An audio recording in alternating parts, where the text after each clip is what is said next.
Good morning and welcome to this session of the virtual coaching classes organized by the Board of Studies of the Institute of Chartered Accountants of India.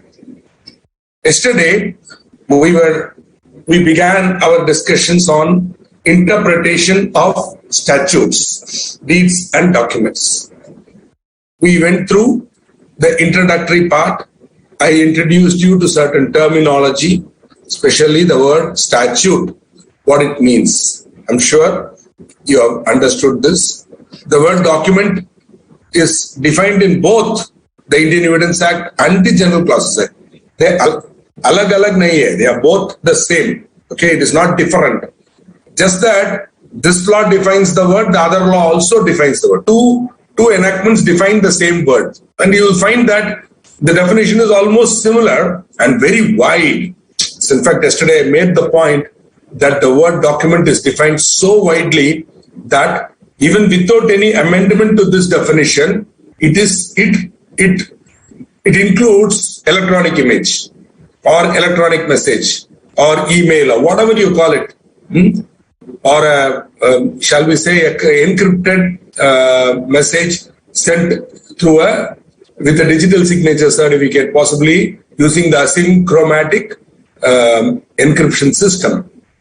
So everything is covered here. You don't have to amend this law. Okay, is the point. The technology has come, but the law has. So the evidentiary value of an electronic image is already there, because an electronic image is again what? A substance on which matter is expressed or described by means of letters or figures or even marks or by more than one of those things. Very beautiful definition. Okay, I hope you will appreciate that. The lawmakers, okay, the guys who wrote this law, especially, I know for sure that Indian Evidence Act 1872 is a Macaulay product. Actually not clear about General Clauses Act. If anybody knows, they can share, or I can always refer on the net. But I have a feeling both would be Macaulay, because almost contemporaneously. So, the General Clauses Act, of course, is a sort of a dictionary or a kind of an encyclopedia where any word which is not defined in any law, okay, suppose the particular law does not define the word, okay, and you still want to know what it could mean legally, in a legal perspective, from a legal perspective, then you will refer to the General Clauses Act. If the word is not referred even in the General Clauses Act, right? See, when it comes to definitions, we move in 3 stages. For example, if I'm looking for a definition, or if I want to know the meaning of a word used in the Companies Act 2013, I will look at section 2. First of all, I look within that section. For example, within that section, they might have, somewhere at the end, they'll put an explanation. Explanation. We'll come to that a little later in internal aids. And in the explanation, they will say, for the purposes of this section or whatever, the following words shall have the meaning, and then they will define it within that section itself. So don't look outside. And when a word is defined that way, you can't extend that meaning to any other section in that law even. For that section alone, they will very clearly tell you, which means the same word could have been defined or could have a wider meaning elsewhere. Right? But for the purpose of this section or this chapter like that, they will mention. Be clear on what they are saying. Okay, nothing is mentioned in this section, no problem. Go to section 2. Most of the enactments, most law, section 2 is reserved for definitions. I mean, sort of with rare exceptions, okay? Don't even come to me and ask, this law does, maybe 1 or 2. But 98% of law, statutes will reserve section 2 for this. Section 1 will be name and extent and operation. Section 2 will be definition, which is what you studied in your chapter 1 called preliminary. In that chapter, you studied the definitions. Okay, it's not defined in the Companies Act also. What do I do?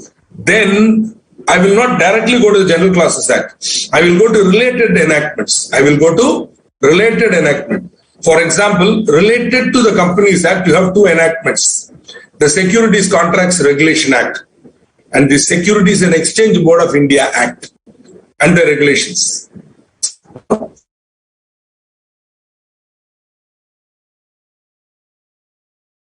Understand? So, but still, since the law does not contain any definition, and SEBI and SCRA deal with similar subject like corporate finance and corporate law, since they are similar, we can go there and look at that definition and say, hey, the same word is used here, we could use that definition here. Though in many cases, they will very clearly say where a word is not defined here, it will have the same meaning as given in SCRA and all. To my knowledge, SEBI has such a thing. Whatever. Suppose that word is not defined in the related enactment also. Now, what would be a related enactment, Baba? You will have to decide. I can't tell. For example, Companies Act, I am suggesting SCRA and SEBI.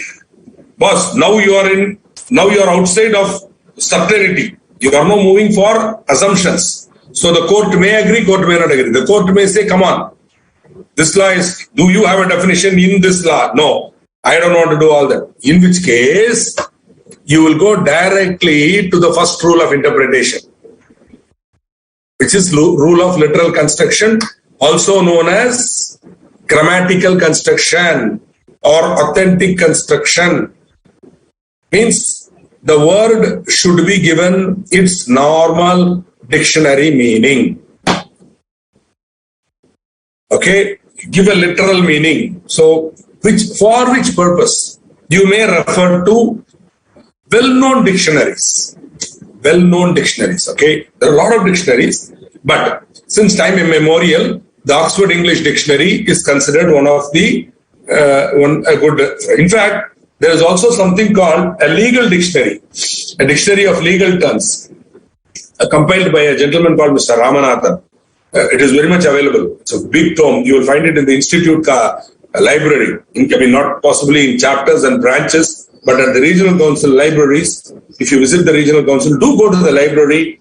Our institute has extraordinarily good libraries at the regional levels. In fact, when I was a student, much of my time used to be spent in the library because, they used to have long tables where you could sit and study without disturbance. Though, of course, I had a study at home where I could study calmly. It's not as if I did not have that facility, but still, surrounded by the books and all, I used to study. Easy to take notes. I could refer to 2 or 3 other, especially when I'm studying income tax. So many of the treatises, very costly. My father had only one of them, Sampadayangar treatise, whereas you had Kanga and Balkiwala and so on, others also, Chaturvedi and Pitilsarya. So I definitely needed to refer to all of these. So when I was preparing for my final, so I used to sit in the institute library where, there is a legal dictionary is also there. Very costly, but so we couldn't, not all of us could afford that. But today, friends, we don't have to buy books anymore, right? Google is there, but be careful. You can't just like that go and refer to any and every thing on the net and say this is what it means. No. The dictionary should be acceptable. The Oxford English Dictionary, the Legal Dictionary, as I mentioned, the Cambridge Dictionary. The Merriam-Webster is also preferred, but I don't know. Merriam-Webster also, which is an American dictionary, very popular. Okay, very popular for vocabulary building, but the legal, when you're trying to present it as a submission for a appellate authority or a court, be a little careful. Prefer the Oxford English Dictionary for the word. The word shall be given its normal dictionary meaning. Unless, when you apply the normal dictionary meaning, it doesn't work. Then and only then are you entitled to move to reasonable construction. Are you able to understand? Literal construction is the first point. You shouldn't go anywhere else. Go there first. Read the law. You give effect to the intent of the legislature by referring to the literal meaning. What does it mean? If it's plain and there is no confusion, okay, maybe you don't like it is not the point. Okay, please. If you don't like it, nobody can do anything about it. But if the English meaning is clear and grammatically correct, you can definitely proceed with the applying it. That's why the rule of literal construction is also known as rule of grammatical interpretation. Same. Same. No, there's no. As against the rule of reasonable construction, which is called logical. Right. So, which is why, the whole thing is called doctrinal. I explained to you with a lot of examples from Judaism and Islam and even our own Manu. When somebody lays down the law, then you have to be very careful. Hey, what do you mean by this? How many days? Okay, all sorts of nonsense. Okay, sorry to say this again and again. But so they say if something happens for 3 days, you cannot go to the temple. They say, who said 3 days? Why 3 days? Why not 9 days? Or why 9 days? Why not 3 days? Whatever. So all this is laid down in doctrine. And then you have to follow it. Then you have to be careful. What does it mean? Okay. Where the language is plain and admits of only one meaning, there is no room for interpretation. You don't like it, sorry, I can't do it. I mean, I don't like it, you don't like it, sorry, we can't do anything about it. It's clear and unambiguous. But if the application of the literal construction leads to a manifest absurdity, for example, I gave you one example now, like where the company and every officer in default shall be punished with imprisonment. Now that is absurd now. How can you imprison a company? Then and only then you are entitled to resolve the inconsistency. And when you do that, you have to make the enactment a consistent whole. You cannot say the law is wrong. You should try to prove that the law is correct. In fact, in 2003, if I remember right, I may be subject to correction. In 2003, there was some huge, there was a huge amendment to the Companies Act, if I remember right, including, I think 2003 or 9, I seriously don't know. Yeah. I think it was 9, correct. It was 2000, somewhere 9, I think it was 2000. I seriously, and it doesn't matter now, right? The law is now repealed. There was a huge amendment, including introduction of a whole new chapter called producer companies, which is removed for it's not there now. A concept called producer companies and all that stuff. I think it's still there, but not in your syllabus. The point is, all that came, and the producer company chapter was on mess. And it was there in our syllabus, and they were asking one question in final. So it was my unfortunate duty to teach it to my students. Such a mess of a section.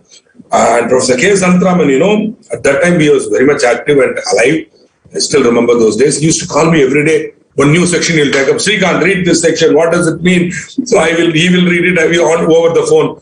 And I will read it, sir. What is it, sir? Then finally he will say, Srikanth, don't forget reasonable construction. You and I cannot reduce the law to a futility. Ut res magis valeat quam periat. Okay. In fact, this particular quotation can be started here also. Nothing wrong. You can just start with ut res magis valeat quam periat also. Interpretation of iendas. When the interpretation leads to a manifest absurdity, ut res magis valeat quam periat. You interpret the law in such a way that you give life and soul to it, or soul and life to it, or whatever, Denning's quotation.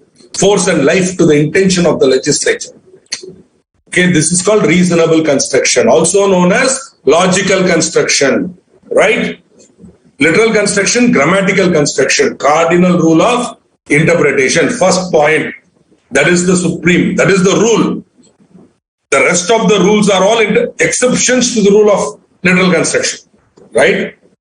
Anyway, nice to see all of you here. Wonderful. So, Pooja is here. Very good.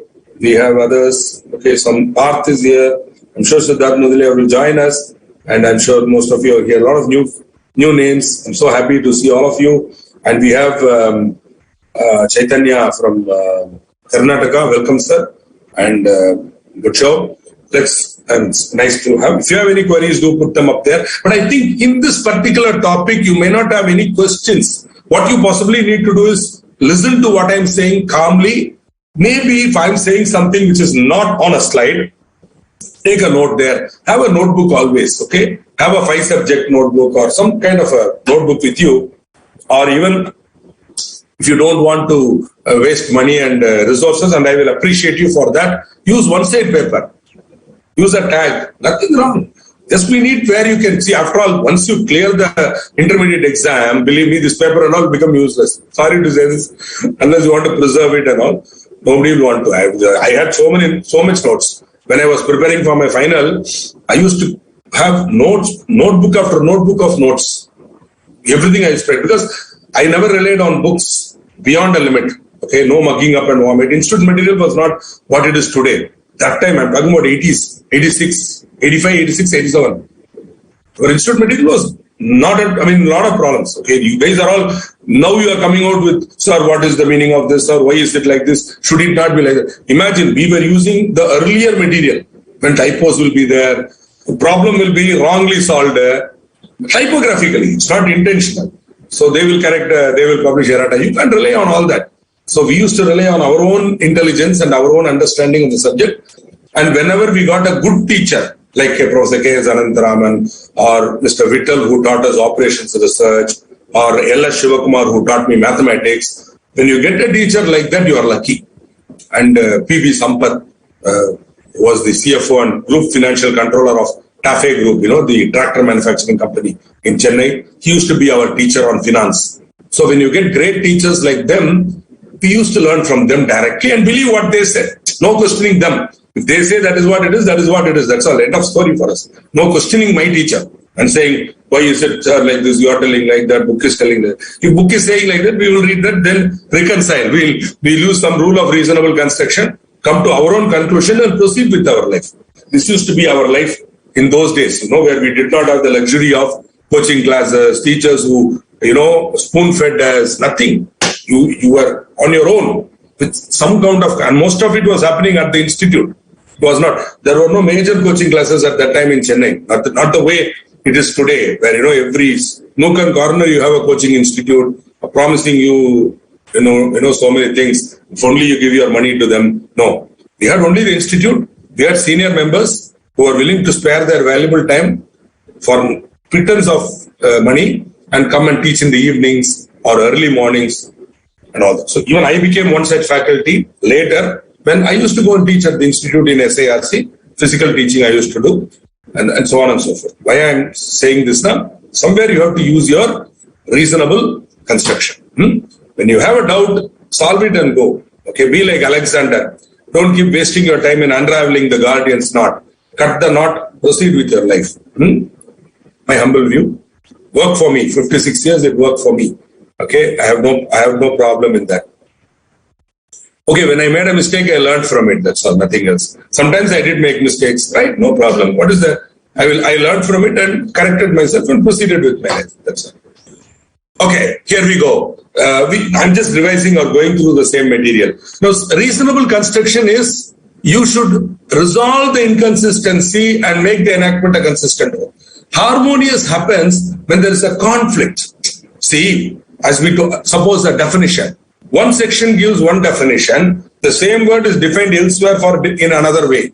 Could be possible. In which case, okay, specific provision will override general rule, or specific rule will override general. So in between the two, you need to identify which is specific, which is general. Got it?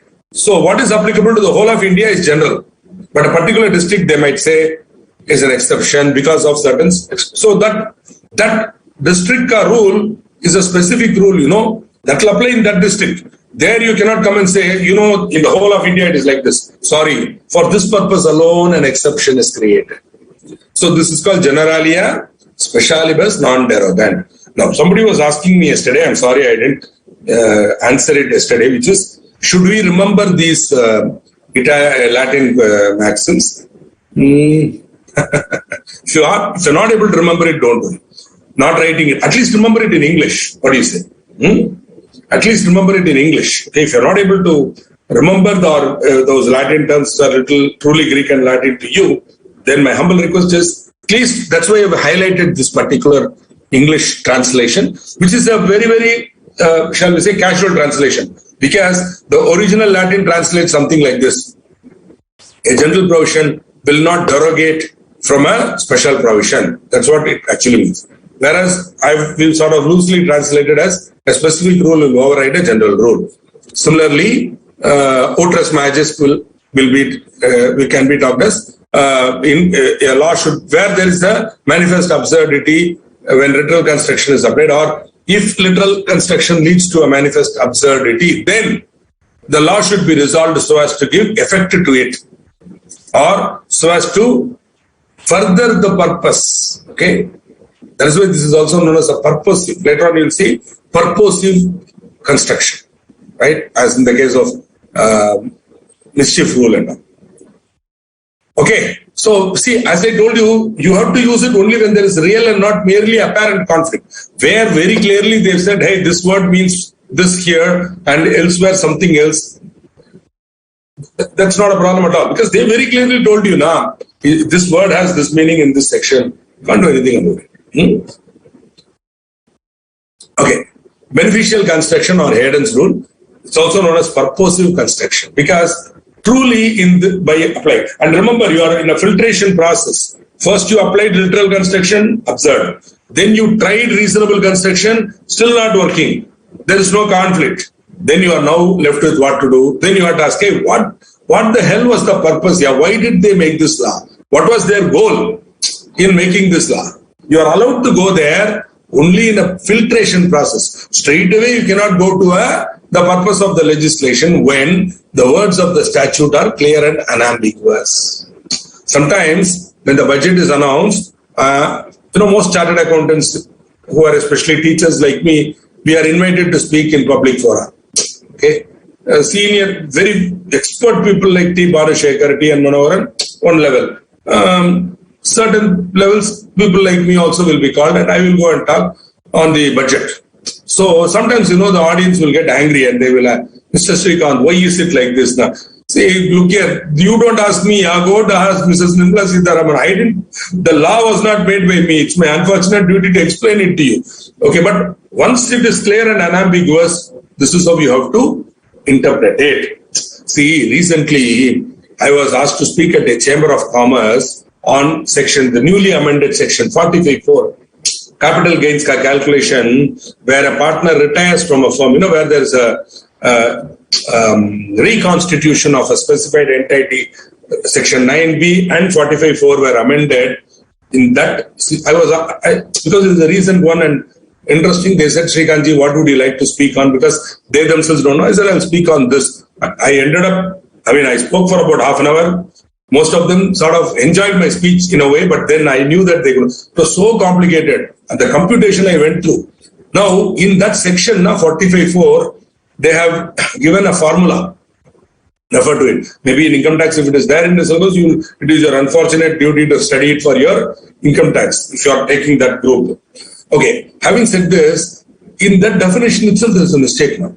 See, they are saying A equal to B plus C minus D. That is the correct. In fact, they have given a circular where in that circular clearly they have applied C minus D only.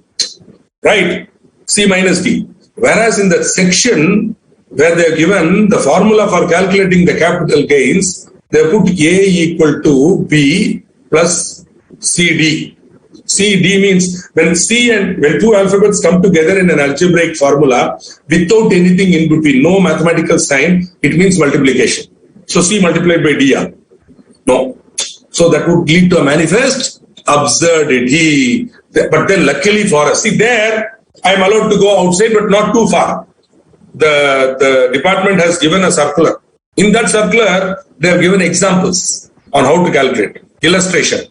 See how? So that illustration clearly shows that when I come to illustration, I'll again specifically mention this, but it is like that, okay? Wherever possible, I'll give explanations and examples like this, my dear friends. I know some of you would like to have a practical explanation for everything.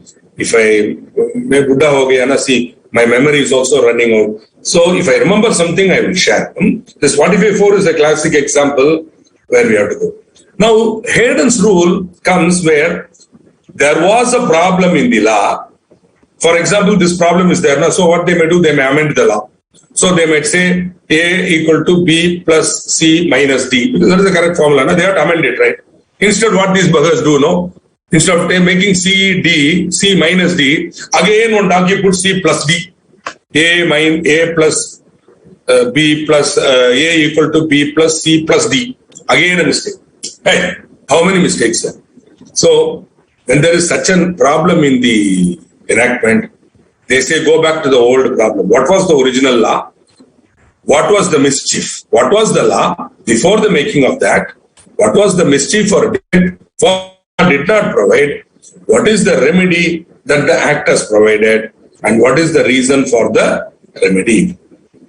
Now, okay, what is the reason for the remedy? Right? Reason for the remedy means how to give the relief or how to solve the problem.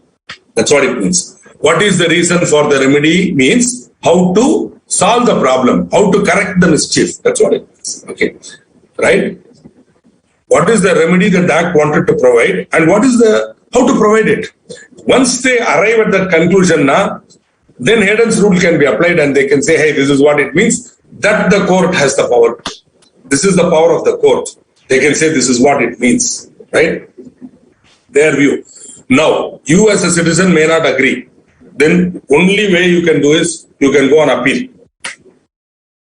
In Income Tax Act, there are levels and levels of appellate remedies. So your assessment is done.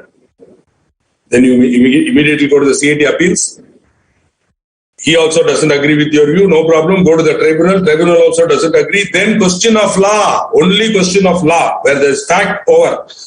If you said the expense is supported by data and they look at the data and say it is not supporting your expense claim or it's not allowable, end of story with the tribunal. Tribunal is the last. Beyond that you cannot go. Beyond tribunal on a question of law you can go. Where you have understood the law in one way and they have understood the law in another way, you can go to the High Court and ask the High Court to decide, hey, what is the correct way of understanding? For example, many, you are all experts in income tax, I don't have to tell you. So many such questions go to the High Court. Then from the you are not happy with the High Court also. Then go to the Supreme Court. In the High Court itself, there could be a single member, there is single judge sitting and giving the judgment, single bench or a single member decision. Then division bench, 2 people. Okay. Then full bench, 3 or more. 3 or more is called a full bench. Bench means the court. How many people? How many judges are there? Is called bench. Single bench.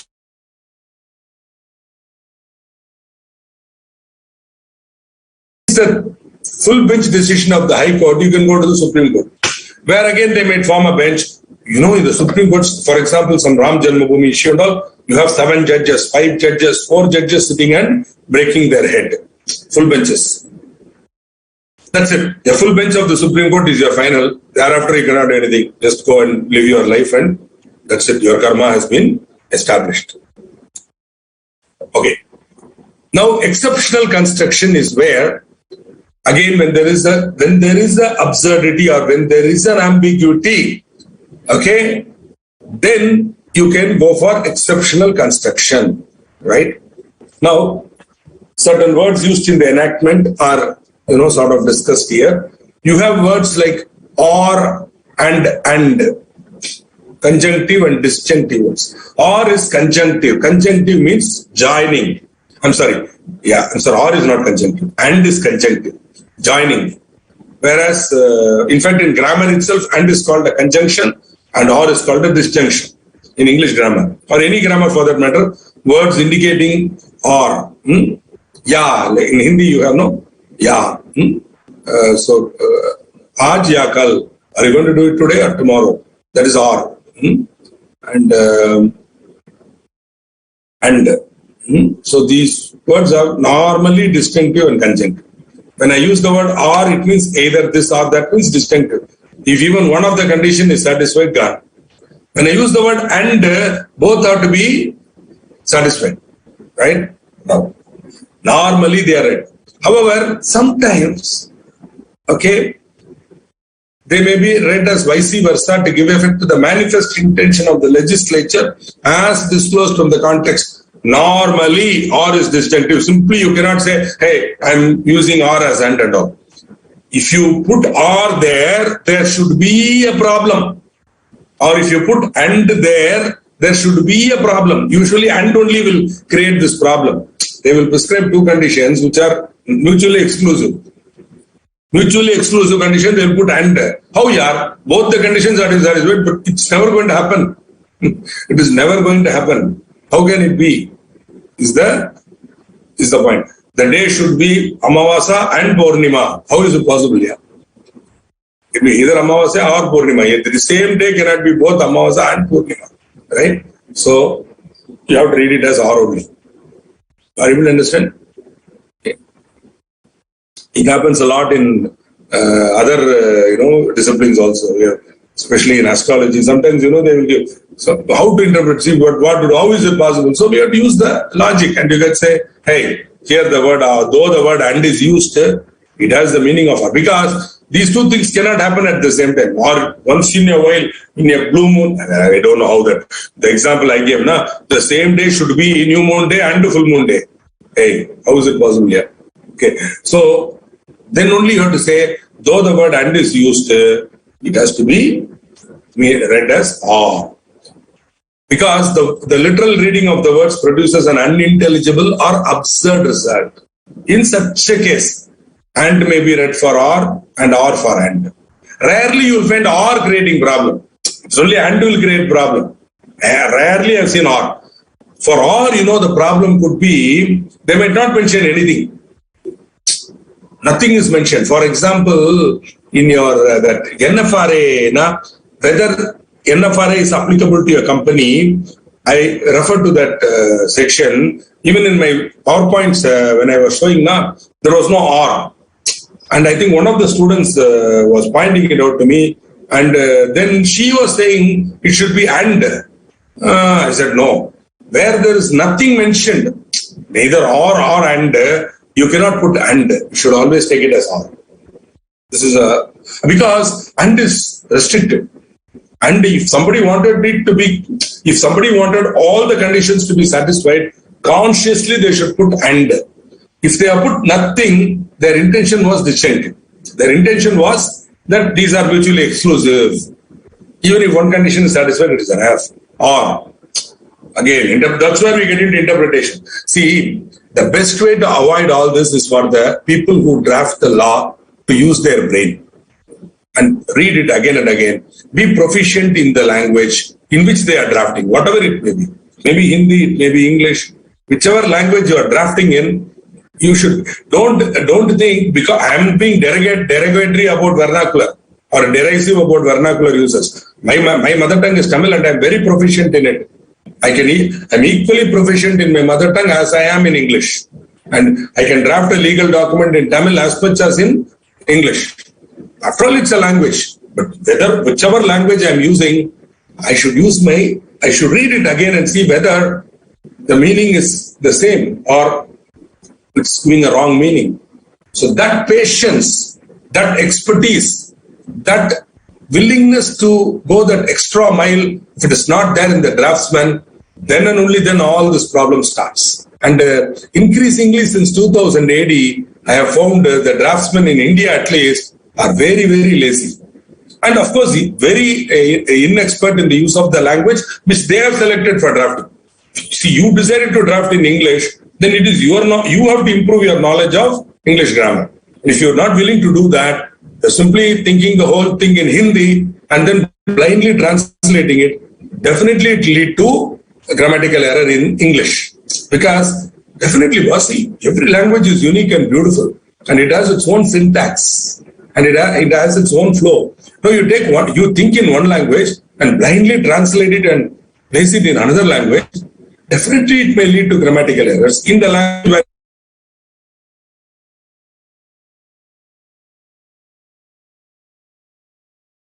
Even not go for a literal translation. I will see what is the basic meaning that the author is trying to communicate and use appropriate words in English so that the meaning is not lost, right? So if you're able to bring, if somebody is not able to bring this type of expertise to drafting a law, how they were even allowed to draft it is a question we will have to ask. What do you say? May, must, and shall. Beautiful words. We've already seen them. Maybe, I don't know if you've seen them in your current syllabus, but maybe you might see them when you come to final. When you come to final and you learn about inspection and investigation, there you will find, these three words, especially may and shall, are, thrown like cashew nuts. When we, in Tamil Nadu, we make pongal. Even in Karnataka, I'm sure you make a kesari bath and all, where we put cashew nuts. So like that, this particular may and shall will be thrown into that chapter. Everywhere you will find may or shall. Normally, may is a power. May is an option. When I say you may go, I mean you can also stay. Option is there. The word may indicates an option. So any provision which contains may is called directory. Means it is not compulsory. For example, where a section says central government may, that means central government has a discretionary power. Central government need not do it also. The word may is directory. Shall indicates that there is no option. Once they say central government shall, then the provisions containing shall are mandatory. You have no option here. Central government cannot say, no, I will not do it. No, it says shall. For example, when an application is made, the central government shall within 30 days. That means within 30 days you have to do something. You can't simply sit on it and waste my time. Okay. The word shall is very powerful. When a provision is mandatory, shall, it must be strictly observed. But when it is directory, substantial compliance is okay, and you can say, I'm not willing to do it, because you have an option. But in certain instances, may can have the meaning of shall, and vice versa. Especially in our Companies Act 2013, misuse of may is there, where they very clearly, it's a statutory duty of that governmental body, they will use may. Though it's a statutory duty, you are supposed to do it. There you can say central government may. No. See, for example, giving an approval is a duty. You can't say may give or may not. If you see, then if you're saying may, then you should provide an appellate remedy also. Once you say he has a discretion, then if I don't agree with what he says, what do I do? Where do I go? Unless you provide for that, you cannot use may. You can't simply, without any reason or rhyme or reason, central government cannot say, I won't give this approval.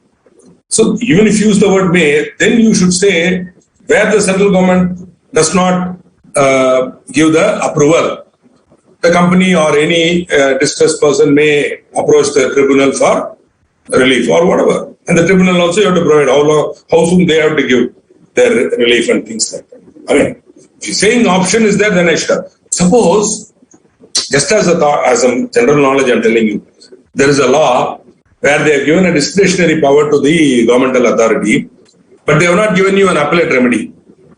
So the governmental authority takes a decision which according to you is wrong. Could be. Maybe they have not applied their mind, they have simply blindly refused to the benefit or whatever. Then, my dear friends, you have to go under the Constitution. You have to go on what is known as a writ jurisdiction. You have to go on a writ to the High Court or appropriate enactment, depending on which is the appropriate government. You have to go to that government and you have to go to that court. So High Court or Supreme Court, where you have to go on a writ, and it's called a writ of mandamus, asking the High Court to direct the authority to do what you want. Can happen. We have the power. That's the ultimate power. In a democratic country, a writ is your greatest democratic power, protecting your fundamental right as a citizen. Okay, that is the beauty of our constitution. So you have a writ. The writ jurisdiction of the high courts is very important. Okay, where there is no appellate remedy. Still, what they are doing is misuse of power. Go on a writ to the appropriate court, where the court will hear that matter. But that's possible only when there is no appellate remedy. Suppose there is an appeal methodology, then go on the appeal. There they will say, where there is an appellate remedy, why are you wasting my time? Go there. Right. Now we come to another very interesting and very important topic in this particular area. Yes, Pooja, Latin is a very beautiful language. This is one example. Ejusdem, generi. The pronunciation is Ejusdem, generi. Okay, you can say Ejusdem generis also if you want to, but then Ejusdem generi. Okay, this is a very interesting rule of interpretation that is used for, understanding the intention of the legislation, where there are a set of specific provisions, specific words. These are followed by a general line. Then the rule of Ejusdem generi means Ejusdem generi means of the same kind or species. Of the same kind or species. That's what.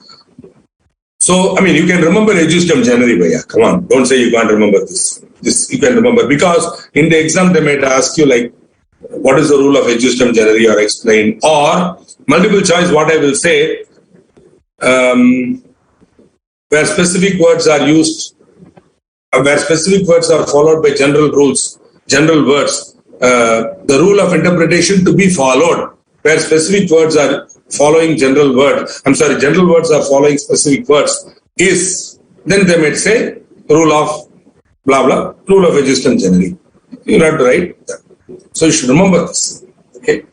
So basically you'll use the rule of Ejusdem generi when there are specific words, and at the end of those specific words, there is a general term. It is usually, this is called sort of a residual provision. Residual provision, where they are not sure. They want to be careful. So they will say A, B, C. Finally, they will say any other matter similar kind. Like that they will say. That's very dangerous, because how much do I read? How much can be brought into that general word? Can I bring anything into that general word? Or should the general word take its color or meaning? Here the word color does not mean your normal color, yeah, pink, blue and all. Here color has the meaning of meaning. The general words would take their meaning from the specific words used earlier.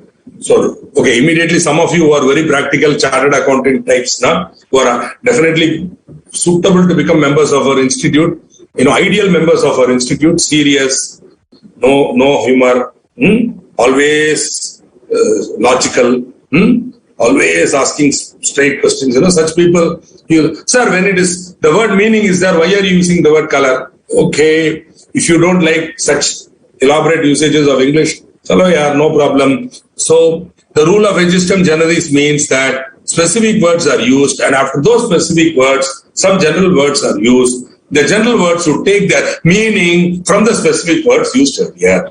That's all. Okay? Give an example. Simple example will help you understand. Simple example. Lion. Be careful. Lion, tiger, leopard, and other animals. Now are you able to understand the problem here? Lion, tiger, leopard, and other wild animals. Now, are we now in this framework? Ejusdem generis. You got specific words: lion, tiger, leopard, followed by general words. What is that? Other wild animals. Now, what is the scope of the word wild animal? Can I include a giraffe or hippopotamus?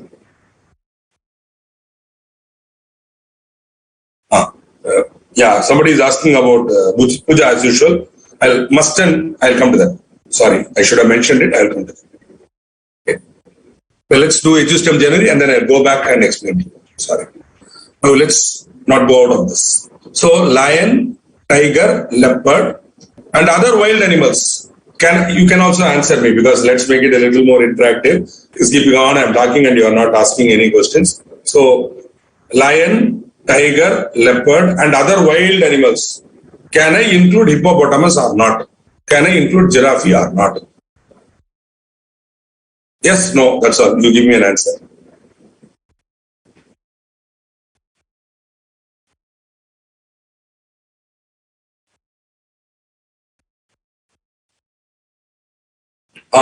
See, Paksha and Kushi Kankari have already started thinking in terms of, do the specific words form a group?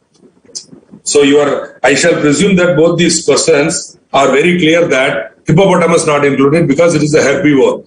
Giraffe not included but so they are now identifying lion, tiger, I think I said leopard in one group called carnivore. Friends, they also form another group, even more specific group. Okay, can I include wolf, which is a carnivore? Huh? See how complicated. I mean, I'm giving a simple example to help you understand. But when you come to real world, it's... Now, what are you doing here? Automatically and beautifully, you have taken... Yeah. Whether giraffe can be included or not, now there are two views. One is... Okay.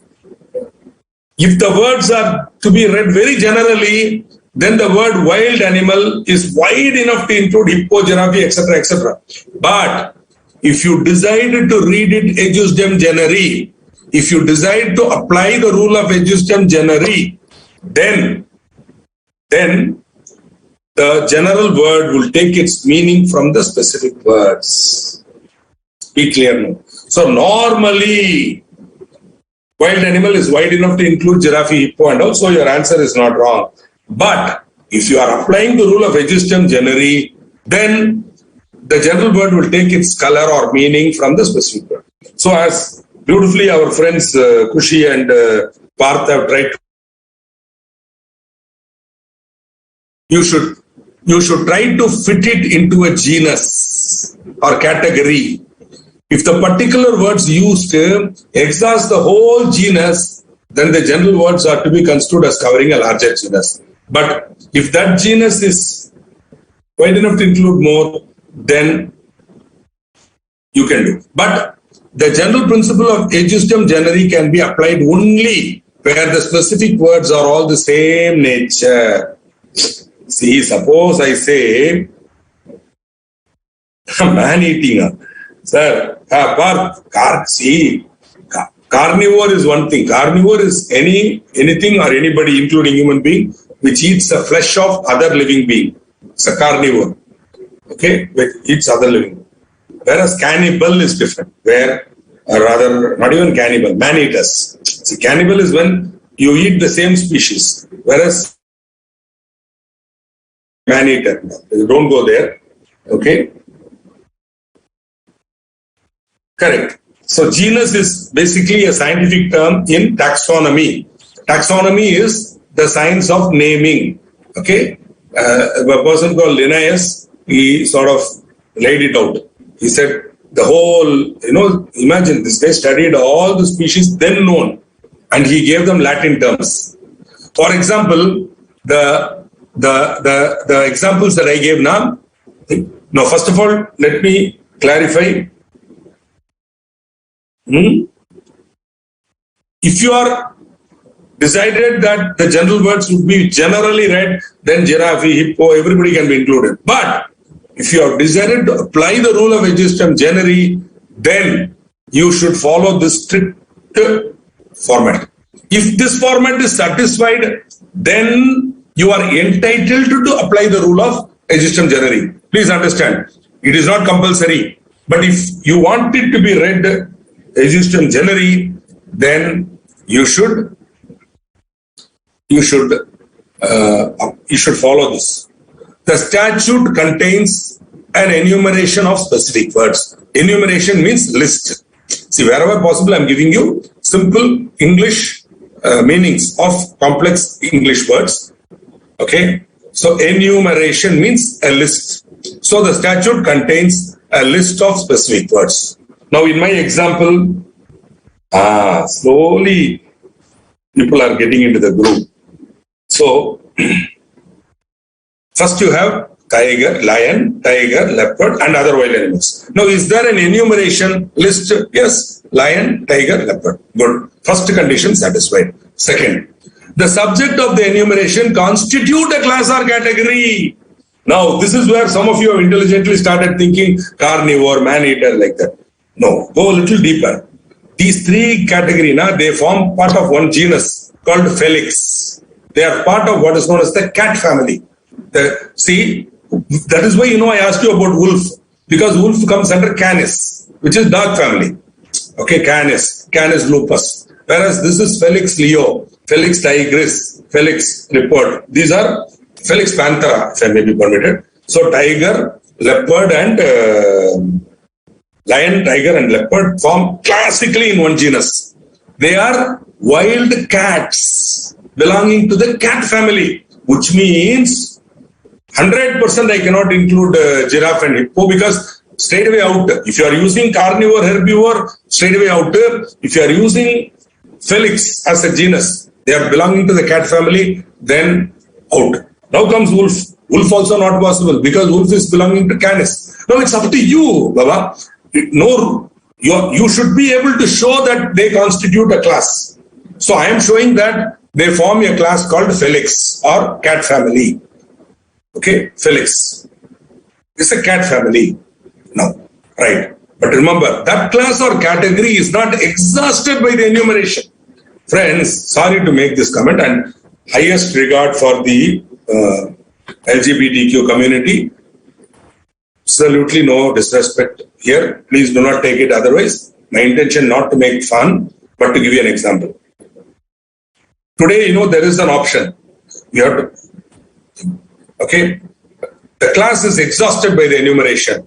The class. Now here in my example, lion, tiger, leopard and other wild animals, there is still enough in the cat family to include, yeah. You got panther, jaguar, lynx, so many, right? So they can be included. Now, so that class is not exhausted by the list. But if that class is exhausted by the list, then you can't apply Ejusdem generis. Now the general term should follow the enumeration, and there is no indication of a different legislative intent. For example, later on, see, I'm giving you examples from final syllabus only, what to do, because not many examples here. I'll tell you. In section 186, they will use the word for intercorporate investments, and loans, they will say acquisition of securities. Acquisition of securities by way of subscription, purchase or otherwise. Subscription, purchase or otherwise. Now here that otherwise is very dangerous. So I'm giving an example where Ejusdem generis cannot be applied. In our wildcat example, I can apply Ejusdem generis because all the conditions are satisfied. Specific words list is there. They form a class. They do not exhaust. General class, general term. Then the general term shall take color from the specific term. But here I'm going to give you now an example where you cannot apply Ejusdem generis because there is a different legislative intent.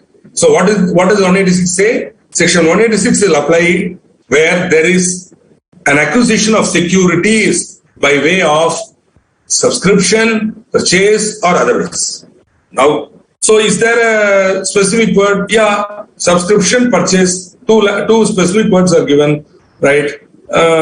Do they consist of a class or category? Not really. There itself it's hit. They're alag. See, subscription is one category, purchase is another category. Even assuming we say they are examples of methods of constitution, they do not exhaust because you have other methods like gift. Gift is there, so on and so forth. So many methods of acquiring are there, right? So here also the word used is otherwise. Friends, the word otherwise is a very powerful word because otherwise is so wide, it can include everything other than what is mentioned here. So that word, once you see the word otherwise, be careful. You cannot apply Ejusdem generis because the word otherwise is a legislative intent. If it is not covered here, it is covered in otherwise. Once when I was teaching this subject, not this subject, I was teaching 186 in the old 372A, similar section in the AC's Institute in the class. Lion is not part of cat family. No. Very much. Felix Leo, very much a part of cat family. Anna. Sorry, this is not biology class, zoology class. Not for me to correct you, but very much a part of cat family. How do you say this? Yeah. Part G. Come on, check out. Go to Wiki and check it out. Felix Leo. It's called Felix. See that Felix is the genus. Felix means cat. Then you have the extension, okay, which is your Leo. Tiger is Felix tigris. Leopard, all the leopards come under Felix panthera. Okay, so on and so forth. Wonderful, sir. Wonderful. Cheetah also can be included. Chalo, this is not a lecture on zoology, but I thought I could easily. Now, are you able to see that the other type where otherwise is used means there is a different legislative intent. Whenever you see the word otherwise, be careful. In fact, I was teaching this subject in class when one student, again and again is telling, sir, what is the meaning of otherwise, sir? What is the meaning of otherwise, sir? So I keep on explaining. See, again and again I'm telling, sir, my dear friend, certain words are listed. Then, other than those words, anything else is covered here. No, sir, I don't understand. I even used a set theory to help him understand. See, in Boolean algebra, what we do, we have a universal set. Then I define a set. Within that universe, I define a set. Then, outside of that circle, in Boolean, outside of that set, anything which is contained in the universe is otherwise now. Okay, I define. They say otherwise. Other than what is mentioned in that set will be covered, which means the entire universe is covered. Once I use the word otherwise. Otherwise is a very powerful word in statute. When I see otherwise, I will be very careful. Okay.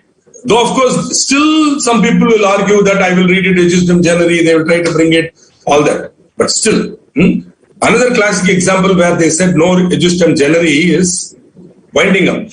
See, there are many grounds for winding up. Compulsory winding up of companies. Later on, you'll study it. About 6 grounds are there.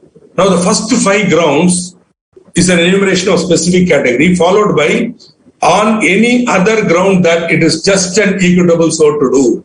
On any other ground where the tribunal feels it is just and equitable so to do. Like that. The just and equitable is a general. Now the question is whether it can be read, whether it should be read Ejusdem generis. When you say it should be read Ejusdem generis, you are saying it should be read restrictively. When you are saying it should not be read Ejusdem generis, it means you can give wider meaning. Suppose you decide. Now the point here is, in that particular case, the court has very clearly said the first 5 or 6 or whatever number of grounds do not form a class or category. They do not form a class or category. Therefore, when they are diverse, then the general term can be read widely. Should not be read Ejusdem generis. Okay? So this is what it means. Right? No. Sometimes it has to be done like that. Okay? Wonderful, sir. Thank you very much for all your compliments. Moving on. So, Ejusdem generis is very important from the exam point of view, Baba. You can check out the practice manual. It will be asked, to my knowledge, once in 2 sessions they will ask you. It's a popular question. Means, if they ask in May, they won't ask in November, they will ask again in May or November, sure. Sure. 100%. If Ejusdem generis has not been asked at least for 2 sessions, 100% it is going to come in for your session. Like that, I used to even predict and say Ejusdem generis will come. I'm not trying to say the institute's examination pattern is predictable. I'm not saying it, but it is so. And I have used it to my advantage. Not only our institute, AC is also. Any examination pattern will be there. Yeah. Cycle will be there. Again, there are only so many questions that they can ask you, right? Within that content. So they'll keep on asking. So our CA Institute, what they do now, they try to make it more practical, little more complicated, which is why you should read again and again. Don't jump into conclusion. When they try to make it little more practical nowadays. So what is the rule of Ejusdem generis? No, such questions may not come. Instead, they might give you an example like this and ask you whether to apply Ejusdem generis or not. If so, my dear friends, strictly follow this. Is there an enumeration of specific words? Do they constitute a class or category? Is that class exhausted? For example, think about it. Inside, outside, and everywhere else. Inside, outside, and everywhere else. This is what Hiranyaksha wanted. Hiranyakasipu wanted, na? Hiranyavaram. What did he say? I should not be killed inside. I should not be killed outside. but he forgot to put and everywhere else or anywhere else. See, he said, my death should not happen inside, agreed. My death should not happen outside, agreed. Now he thought he is exhausted. He thought he is exhausted, that there is no other possibility here. That is why when Lord Narasimha came, you know what he did? He put him on the doorstep where fellow was partly inside, partly outside. Okay. So if he had put that final clause, no, inside, outside, or anywhere else. Wow. But then he didn't possibly learn drafting, right? So that is the problem. He said, I should not be killed on the ground or in the air. So partly on the ground, partly on the lap. His feet is touching the ground, but he's not on the ground. He's on the lap of Narasimha. I mean, see, think about what a great interpreter of statutes our Lord was. That he took this Hiranyavara and he interpreted it. And he said, okay, you want a death like that? I'll give you a death like that. Neither inside nor outside, neither morning nor evening. He put it in twilight. When it is neither morning nor evening. When the morning day is getting over, night is not started, twilight. Beautiful. I'm just sorry to go there, but think about it. So it should not exhaust. The category should not be exhausted by the remuneration. See, earlier, it is man, woman, and others. Okay, today, my dear friends, we have other category also. It is not exhausted. There are people who are neither man nor woman who demand our respect and who should be respected as a human being. Okay? So that's what I meant when I said LGBTQ and all. I think as sensitive human beings, we should be willing to accept, okay, the third gender and be willing to include them in our life and not be, rude or derisive of such people. Think about it. Good. Okay. Now, we move on to something very powerful called effect of usage or practice. In British law, and even American law, but to a great extent, the Britishers were always respecting customer usage. Means, if this is how we have been holding it for a long time, they said we will not change it. So usage is again a rule of exceptional construction. Yes, this is what the logic says, but consistently courts have decided, or consistently we have practiced, okay, this is how it should be done, then that is how it should be done. Okay. And a uniform practice continued under an old statute, and inaction of the legislature to amend the same are important factors to show that the practice so followed was based on correct understanding of the law. So which is why precedent, though it is not an internal aid, precedent, P-R-E-C-E-D-E-N-T, means case law. So we can see how did the same situation, how was it decided earlier? Okay, you can apply that. But in my humble view, this is a little outdated. For example, see, the income tax department has this unfortunate habit, the RE party will come, they have no better job, they will refer to all the Supreme Court decisions, then they will say, according to the Supreme Court decision in this situation, this is how it should be done. Though the section is capable of interpretation, then they will come and they will reopen the assessment and pass the order. Then when I go for the 147 hearing, I will keep on telling them, sir, what you are saying is correct, Supreme Court decision is there, but my case does not fall under that category. Agreed. You are saying correctly, it should be like that, but in this case, it is not like that. See, for survey cases, where they are blindly making addition of stock, they want to apply 115 BB and all. So I tell them, Baba, that is different. That particular Supreme Court, the Madras High Court decision, SP's oil mills, that's totally different. My case is different. Okay, your own survey report is talking in a different language, right? So Maige did not accept that it was undeclared. He very clearly said it is part of his untaxed business profits. Very clearly, you also agreed. Now you can't bring it in that category like that. So that's why I'm saying when you're applying case laws, be very, very careful. Case law cannot be applied blindly. Invariably, when I'm faced with the case law given by the department, I will always go read it fully, then read my case, see whether one-on-one the fact tallies. If the facts do not tally, then the judgment cannot happen. Which is why we say the judgment should be on all four corners or all fours. Every fact should tally. Even if one difference in fact is there, if it is material, that decision cannot be applied to my case. Decide my case on its own merits. Like that I have argued with CIT appeals. They have not agreed, we have gone to tribunal. Okay, because sometimes CIT appeals blindly, they will even openly tell me, CIT appeals will tell me, Mr. Srikanth, I know you are right, your arguments are very beautiful, but my hands are tied. I have to go by the Madras High Court. Who said? Madras High Court, you can always say it's not applicable. But no, I can't take that. Chalo bhaiya, give the order. I will go on appeal to the tribunal. We'll see what happens. Anyway, now there are other rules also. Friends, this particular optima legem inter se consudiet, you need not remember. Don't even bother to mug it up. It's not worth. Custom is the best interpreter of the law.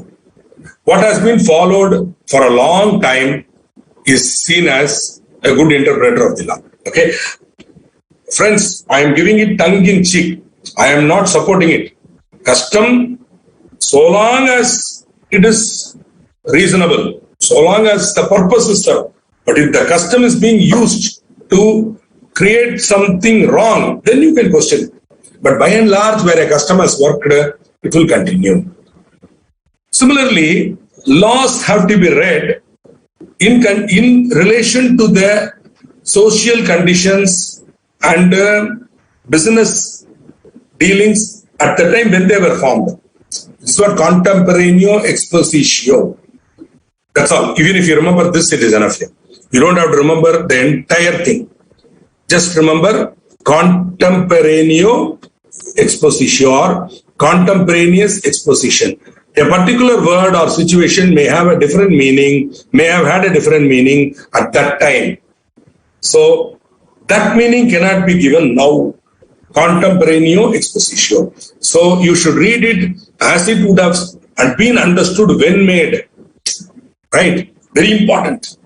This may not be relevant for Companies Act, Income Tax Act and all, because these are amended continuously and the latest amendments are there which are contemporaneous.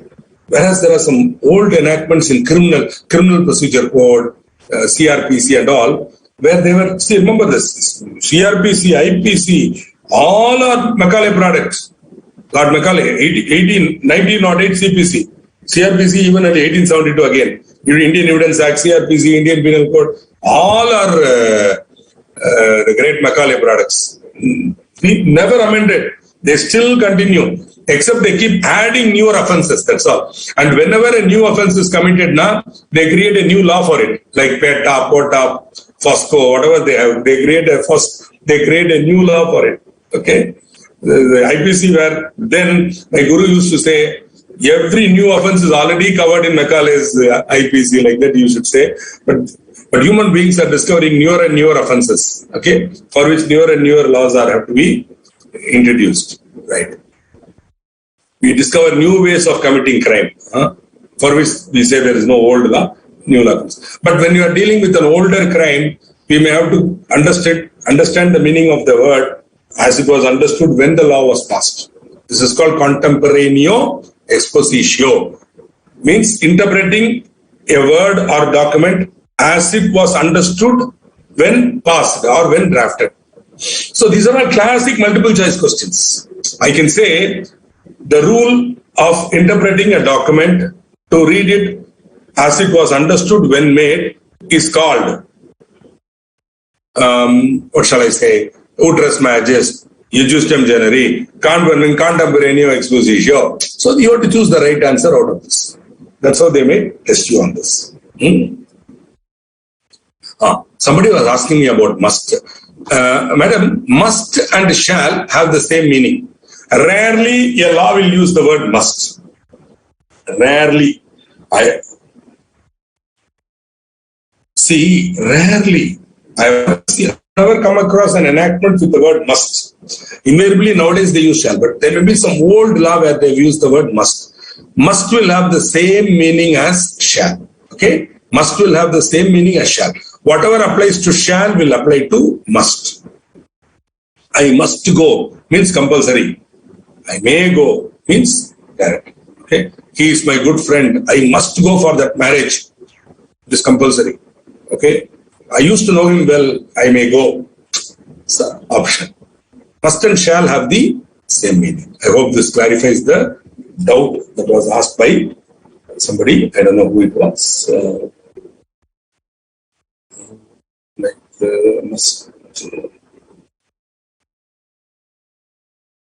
Shall and must. Yeah, both are compulsory, puja. So both are compulsory. Both are compulsory, have the same meaning. Correct. Right. Moving on. Noscit or associ. Noscit or associ. Okay, is again a very nice thing. These are all exceptional category, exceptional rules. Okay, where, for example, this is similar to Ejusdem generis. See, when two words or expressions are coupled together, one of which generally excludes the other. Now, the more general term is used in a meaning excluding the specific one. Right? When two words are coupled, one is general, the other is specific, mutually exclusive. So, noscit or associ means known by its associate. The meaning of the word is to be judged by the company it keeps. When two or more words are capable of analogous means similar or parallel meaning, they are coupled together, they are to be understood in their joined, combined, cognate sense. So, where two words are capable of similar meaning, they are coupled together, then they should be read jointly and not separately. Okay, one example will help you understand. Beautiful example here. Fresh orange juice is not fruit juice. Huh? See the word, the Purchase Tax Act in England, not in India, England, use the expression manufactured beverages, got it? Including fruit juices and bottled waters and syrups. Now, fruit juice, bottled water, syrup. Whether manufactured beverage includes fresh orange juice. The word fruit juices is wider, general. It could include freshly pressed orange juice also. It could mean preserved juice also. Juice which is prepared and preserved. Okay. Now see how, now again you see this is a rule of interpretation.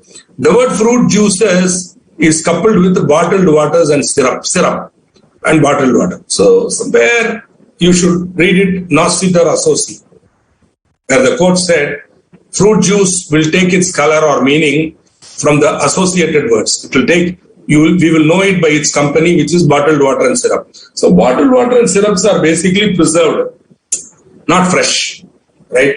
They are bottled, preserved, not fresh. So the word fruit juices will take its color or meaning from that. And so in this particular section, it should be construed. Got the word construed? Construed or understood in the context of the preceding words. Sorry, succeeding words here. And so orange juice, which is unsweetened and freshly pressed, is not a fruit juice or manufactured beverage. Okay. So that's what they said. It should be bottled or syrup, only then it will come as a manufactured beverage. Right. So, I mean, one wonders what was the context in which this judgment was passed. Maybe the Savoy Hotel was serving fresh orange juice, where they said you should pay purchase tax or whatever, and they said no, it's not covered, and fresh juice is not covered, stuff like that. Okay, so that's what it is. Similar to Ejusdem generis, except that here in noscit or associ, you have the general word. In this case, the fruit juices is a general word, will be restricted to bottled waters and syrups. It will be known by the company it keeps. Noscit or associ. Though if I'm using the word fruit juice without these two guys, bottled water and syrup, it's a totally different thing. Fresh juice is definitely, fresh orange juice is a fruit juice. But for the purpose of Purchase Tax Act, the word manufactured beverage definition, fruit juice, fresh orange juice is not a fruit juice because it is occurring along with bottled waters and syrups. So to be very careful while drafting. Okay, is the word. Again, noscit or associ is merely a rule of construction. You cannot use it to where it's clear that the wider words, as I said, where the word otherwise has been used, be very, very careful. Where word otherwise is used, there's a deliberate intention to make it wide. Then don't restrict. Is the point. Now, friends, we have come to a logical stopping point. The time now is 8:20. As we did yesterday, we will go for a small,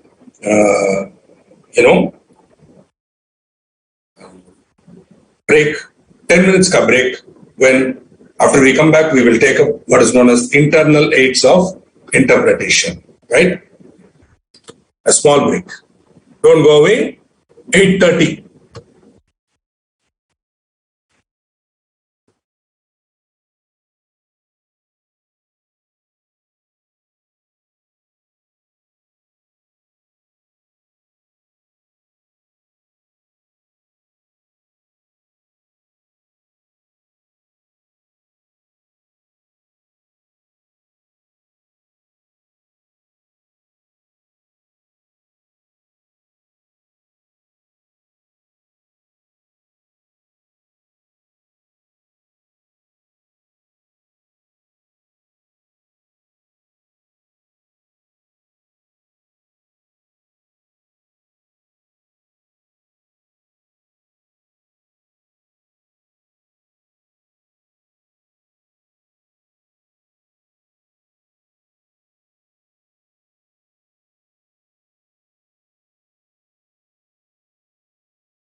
Welcome back from your break. So, up to now, we have seen the various rules of interpretation. Where will I do this interpretation, or how will I do this interpretation? For that, I have to use the statute, the law, or the document. Okay, so that is an internal aid. When I use the statute, the law itself, the words used in the law, it is called internal aid.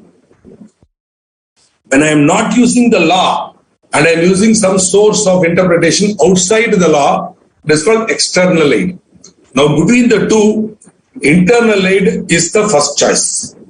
You cannot on your own say, I will ignore the law and I will go and see somewhere else. The rule of literal construction is primary, cardinal.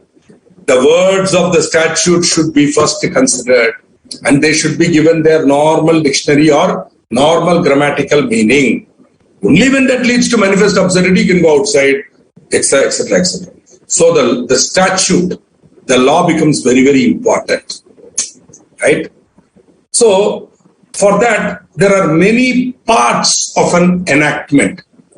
Statute has many parts. If you go through the Bare Act, you will find it, that you will have something called a title. What I will do, I will see if I can show you. Wherever I can, I will try. Whatever I can, I will try. Right?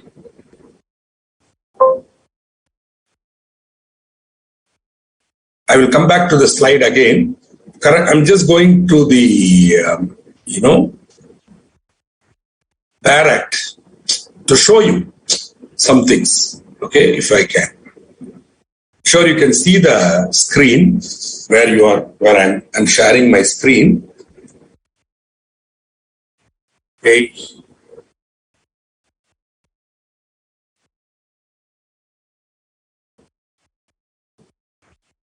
I don't know why it's not going. See, when you want to, it will not go.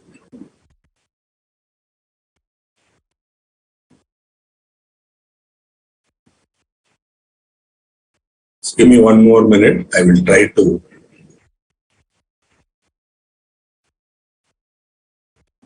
Okay, I wanted to show you the Bare Act, but something is happening and it is not coming on screen.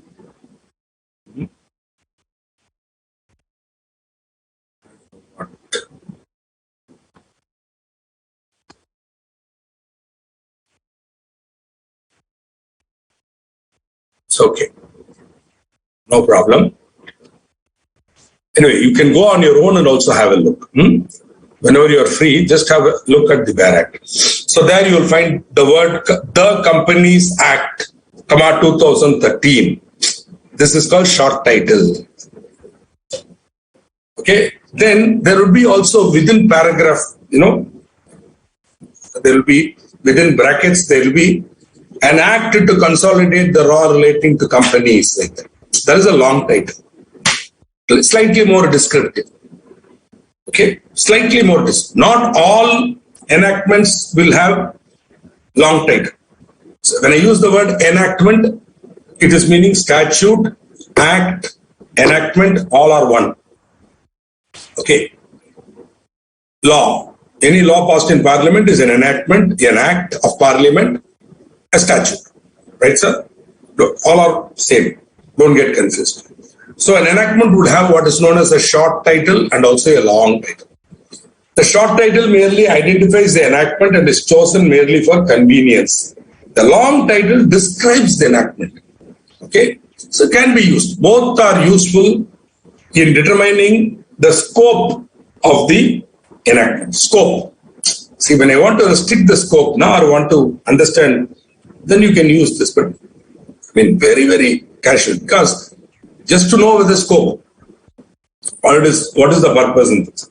But a preamble is even more powerful. Preamble is an introduction to the law. It expresses the scope, object, and purpose of the act. It is more comprehensive than the long title. It will try to sort of explain why this law was passed. What is the problem and what is this law trying to correct or remedy? Very useful for interpretation. But you have to be very careful.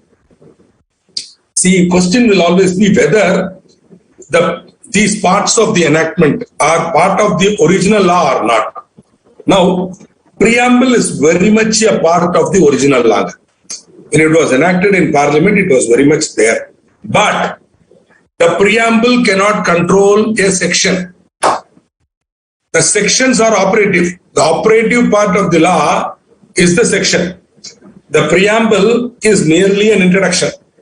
Now, very, very careful. Where the preamble and where the section is clear, unambiguous, literal construction, you apply it, makes meaning in English.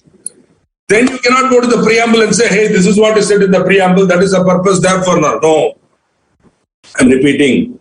Where the words of the section in the Act are clear and unambiguous, reference cannot be made to the preamble for explaining logical.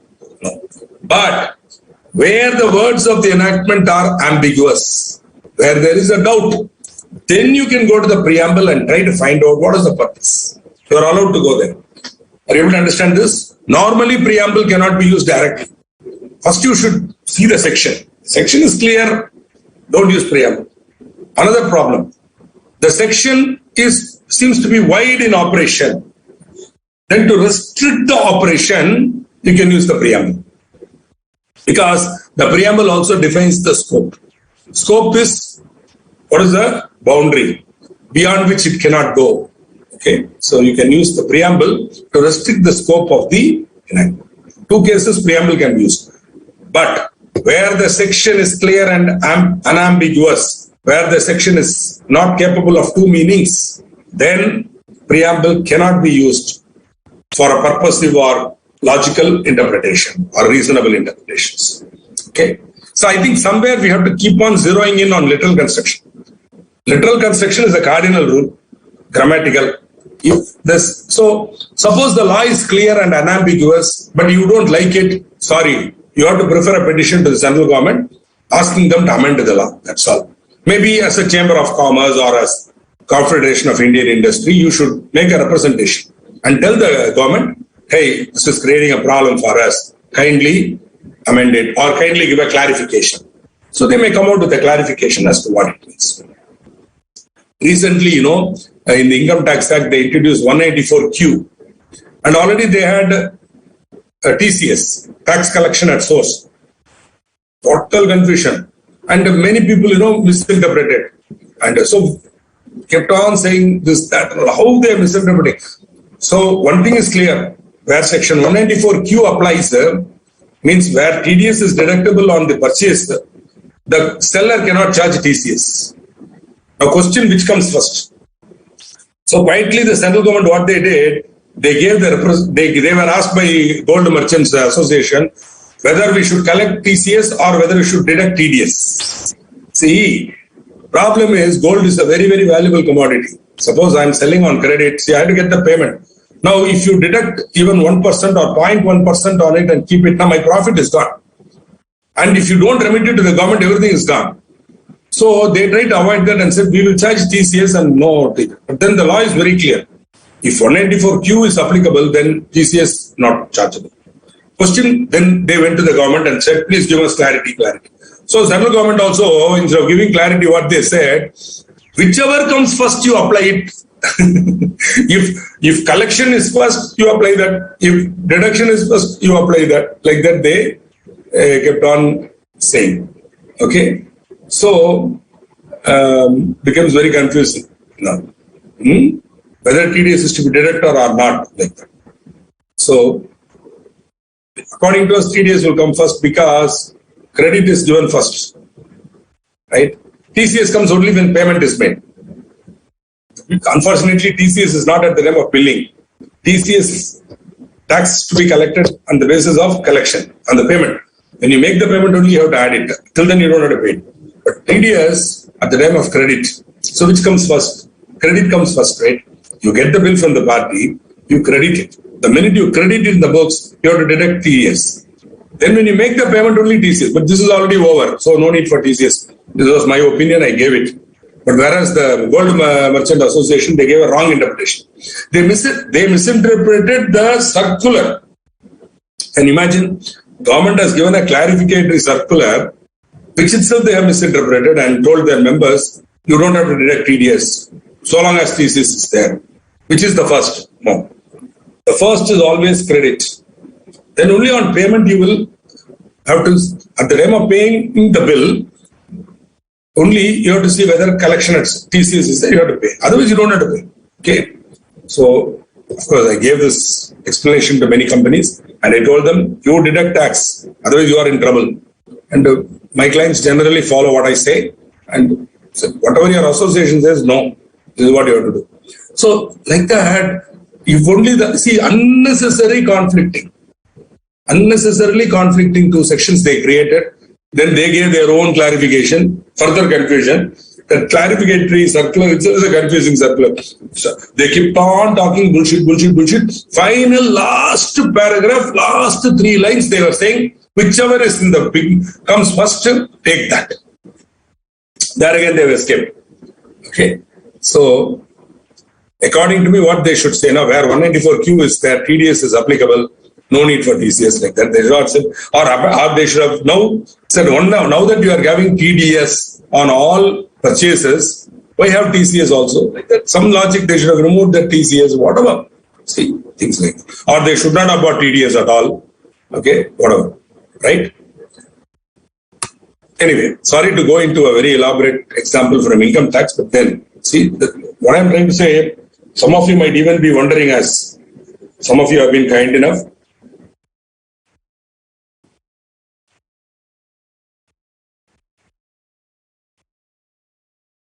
Okay, not now it's okay. I think the MCA website is now responding. Good. I don't know if I'm audible. Anyway, those of you who missed my elaborate explanation of TCS and TDS, you didn't miss much because that is not part of this topic. For the clarity of Ms. Kushi, let me tell you, tax collection at source is where I am the seller. When I am raising the invoice, in addition to my invoice, I should add TCS also. Depending 1%, 0.1%, like that, they have prescribed for various items. So TCS became compulsory, even very elaborate. Don't even go there. If you want, I will share that PowerPoint with you. I'm not promising. If I have time, I will do it. It's too complicated. Okay. So the point here is TCS is when the seller is raising a bill, they have to add the amount. So the bill value will go up.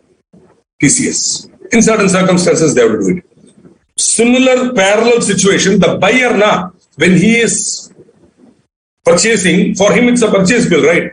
When he is crediting or making the payment, whichever is earlier, he has to deduct tax. That is TDS. So if the bill is $100, he will deduct 1 rupee and pay 99. So both cannot be there at the same time for this. So he cannot, for example, that guy cannot say 101 and our man cannot pay. Again, deduct 1 and pay. So there will be double now. He will be collecting and also. So this way you will have to.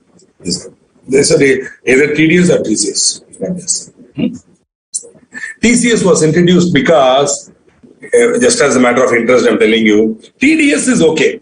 I am making payment to him. It is income for him. So on that income, instead of he paying the tax, I deduct and I remit it to the government. He can adjust it against this. TCS, what happened? Many fellows were cheating the government.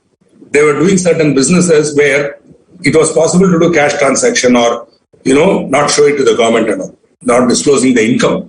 For example, scrap merchants, then alcohol sales, where there was retailing of alcohol. In all these cases, what happened? Fellows were, not showing their sales. So they said, hey, I will catch you. So they said, whoever is selling to them, the seller, for example, if he is buying scrap from a listed company or a big company, that company, when they are selling now, they will add a TCS to it with his PAN number and remit it. It is like he can claim it as a tax, prepaid tax. But now the government knows that our man has purchased. So they will catch him. In case he doesn't disclose it, they call him. What happened? You purchased 4 crore worth of scrap from Hyundai Motors. What did you do with it? Did you sell it? Like that, they will ask him. How have you disclosed it and all? So on and so forth. I mean, so that was a way of catching out these fellows. Many wine shops, they will not disclose their turnover. They will pay GST or they will pay excise. In fact, it's an excise subject in Tamil Nadu. Pay excise. But they won't show it for income tax. All nonsense they will do. So in order to catch these fellows, only TCS is there. Introducing TCS on all transactions was stupidity. Okay. On all sales was stupidity. 50 like they prescribed limits and all. I think that's what I'm saying. On the one hand, the government of India, whether it's current government or past government, both the fellows, they are keeping on saying, we want to simplify tax, we want to simplify tax. But every time they do something, it's making law more complicated only. It's making law more complicated. In fact, once, I'm talking about 2003, I think, 2003 or 4, they introduced fringe benefit tax and all. Before that, the COL committee had come and said, we will simplify the tax structure, and government of India also committed itself. We will make that no deductions, nothing, straight away, 10% tax, everybody pays, we'll be happy, like that and all. They said, all nonsense was there. But so at that time, many people even used to tell me, Mr. Srikanth, you are a chartered accountant, you are surviving only because the law is complicated. If the law is not complicated, you will have no business, like that they said. Maybe I also thought, yes, correct. Suppose the Income Tax Act is made simple, why they will need a chartered accountant anymore?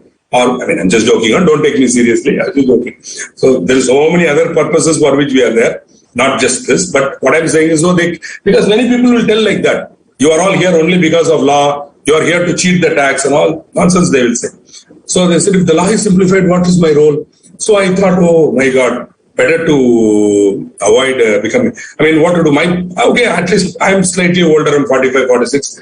I will finish my life somehow, live my life and die. So I called my children and said, hey Baba, don't come to this profession because it's getting over. So they took my word seriously, and my daughter became a company secretary, my son became an advocate. And so neither of them is chartered accountant. But then this fellow Chidambaram, he creates what is known as fringe benefit tax. Wow! I read that law. What a complicated, beautiful law. I called both my children and said, hey, I'm sorry, you can't do CA. One more generation of our family can eat and live thanks to this gentleman's ability to complicate the law. Okay. But then, unfortunately, they already decided. My son already decided to become advocate. She already decided to become secretary. So they didn't change their mind. But thanks to successive finance ministers, not just Mr. Chidambaram, so many, Arun Jaitley, name the bugger, they would have added their own bit of complication to this law, the Income Tax Act, so that another 3 generations of chartered accountants can survive. We can practice tax law, Companies Act also, don't worry, etc., etc. And we can live. So thanks to VQ. So which is why, we should all pray. Let the law become complicated. Let the law become complicated. So then only there is some purpose for us. Just joking. So believe me, sir, simplicity is good. But when you are trying to create a simple law, you have to provide for exception. Every time you create an exception, you complicate it. I realized this when I was drafting an agreement between 2 people on profit sharing. I realized this. So they said, Mr. Srikanth, you make it simple. I will get 10% of profit from him. He has to agree. I will give him money now. So very simple. I thought it's going to be. But then I thought, once I started defining profit, I got into trouble. What is profit? Then I asked these guys, hey, you'll be investing in shares also, right? Yes. Will that capital gain be included in your profit? It has to be included. So other than business also I have to include. Then only I realized, it's not as simple as we think it is. So that particular agreement, which should have been 3 pages, finally ended up becoming 7.5 pages. But then I corrected it. So every consequence was covered. And they agreed. They signed on it. Now 10% they are paying capital gain and all. And nothing to do with Income Tax Act. For their own sharing, right? Fine. Now, so then only when I was drafting that agreement, only I realized it's not easy to be very simple.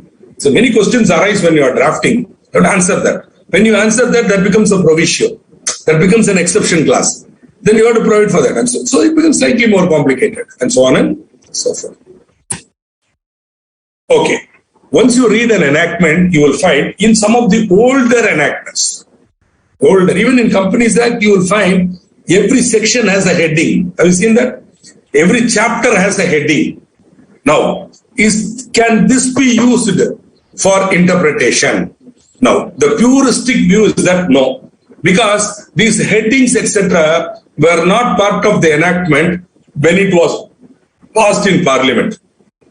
I'm repeating, the heading of the chapter ka heading, maybe the chapter headings were there. For that, you have to check the original bill, whether at the time of passing of the law in Parliament, the heading was there or not. Sometimes, these fellows will put the title for each section. Okay. Now, that may not have been there when the law was passed in Parliament. Later on, some bureaucrat sitting in Delhi will decide what it is and put a summary as a section. Sorry, that cannot be used for interpretation. But again, suppose there is an ambiguity in the section. Then you can go for heading, etc. So this is one view. Puristic view, you cannot use it. While one section of opinion considers that the heading is to be regarded as giving a key to the interpretation of the clauses, and it might be treated as preamble. Okay, but the other opinion is emphatic. Only when there is ambiguity, you can go there. Otherwise, don't even go to the heading. Heading cannot control. Heading is not, if the section is clear and unambiguous, don't use the heading for interpretation. If the section is ambiguous means capable of two meanings. Ambiguous means capable of two meanings. So where the section is ambiguous, then and only then you can go for using the chapter heading. Right? Again, you have to be careful because that was not there when it was passed in Parliament. So it is introduced later by a bureaucrat. Okay. Some of the older enactments, like marginal notes, are there. Means marginal notes are summary of section. Marginal notes are summary. You can check out Contract Act, Sale of Goods Act, and all will have small marginal notes will be there, which will summarize, say, a group of sections and all. Friends, there is a clear-cut view. Marginal notes in an Indian statute as an act of Parliament cannot be referred to for the purpose of construing the statute. So this is the consistent view held by judges since 1950. Patanjali Sastri in this particular decision, income tax decision CAT versus Ahmedbhai, Umarbai and Co. has very clearly said, look here, marginal notes were not part of the original act. Even at least chapter heading and title and all could have been there at the time of passing the law. The heading of chapter and title could be there. I think the current Companies Act, the chapter and title section headings were there at the time of passing. Even then, you cannot use them unless there is an ambiguity in the section. Marginal notes cannot be used. Okay. But then they say, exceptional cases where no other option is there, you can go. But the puristic view, for example, in a multiple choice question, how I will ask you now, which of the following can be used as an internal aid of interpretation?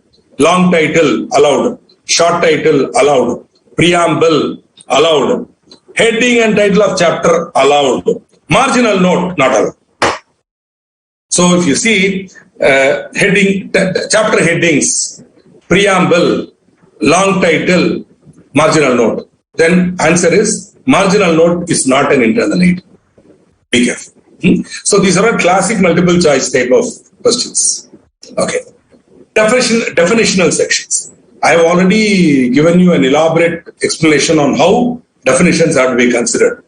First, within the enactment, in that section itself, then section 2, not yet defined, then related enactments, then General Clauses Act, then legal dictionary, then general dictionary. That order you have to go. Okay. There is a Black's dictionary. In British book is also there. I think that is what was compiled by Ramanathan also. Black's dictionary, legal dictionary is there. It's a nice book. Gone through it. It's a dictionary. Okay. So you can't read a dictionary like a book here. In fact, I have a library in Chennai in my office in the second floor. I have collected. I'm a bibliomaniac. I keep on reading books. So I collected more than 23,000 books in my library. I have 23,000 books in my library in the second floor of my building in Chennai, where I've collected all of them and put them in a big hall. And so, they are, sometimes when people come and see it, they immediately ask me, Mr. Srikanth, have you read all these books? Hey, I understand what they're trying. I said, I have not read all these books. Okay. No, but then my library has easily 2,000 to 3,000 dictionaries and encyclopedias. No, obviously I have not read those yet. I have not read the dictionary fully, encyclopedia fully. I just keep them for reference. When I have a doubt, I used to refer. Today, all those dictionaries, I have specialized dictionaries, special dictionaries, legal dictionary, every type of technical dictionary I have, which I use and which I used to use in those days. Encyclopedias are there, but nowadays I don't. For me, Karlo Dunia, Mukti mein. My entire life is, now my entire research is done on my mobile. Karlo Dunia Mukti mein. The great Ambani, Dhirubhai ji said, Karlo Dunia Mukti mein. My world is now in my palm. And mera Mukti mein. So the point here is, still books are there. I do refer once in a while for old time's sake. I go to my library and I go to the books. But then I realized much of the knowledge is now digital and I'm able to access it faster. Okay. Good. So dictionaries are definitely useful. And in fact, there is one nice dictionary. As students of finance, I don't know whether you are referring to it. If you are already there, if you are already using this, I'm very happy. If you are not, then you can try to. There is a dictionary or encyclopedia which is called Investopedia. It's called Investopedia. Investopedia. It's a play on the word invest and encyclopedia. So it is an encyclopedia for investors. So it's called Investopedia. The definitions given for financial terms. Many financial terms are very nicely defined there. You can refer to, and it's a nice site. Please use it. As a first fall. If you want to go there, Wiki also has a lot of financial terms explained. Use it parallelly. Investopedia is also very good. It's usually the first hit. When you put in a financial term in the Google search, your first hit will be Investopedia, ideally. If it's not, then you make it your first hit.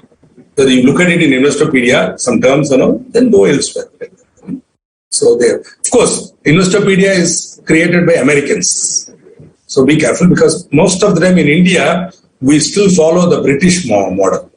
Sometimes, okay? Slowly we are becoming Americanized, but still we are not. We are resisting the Americanization of the system, but still, slowly we are moving to the American systems, but be careful. But Investopedia basically applies the American model, which is better according to me. Believe me, though we are British, today the American definitions are simple and practical. Okay, and I like that. For financial terms, okay, financial terms, like any term, for example, Black and Scholes option pricing model, you'll find it in Investopedia. Very beautifully explained.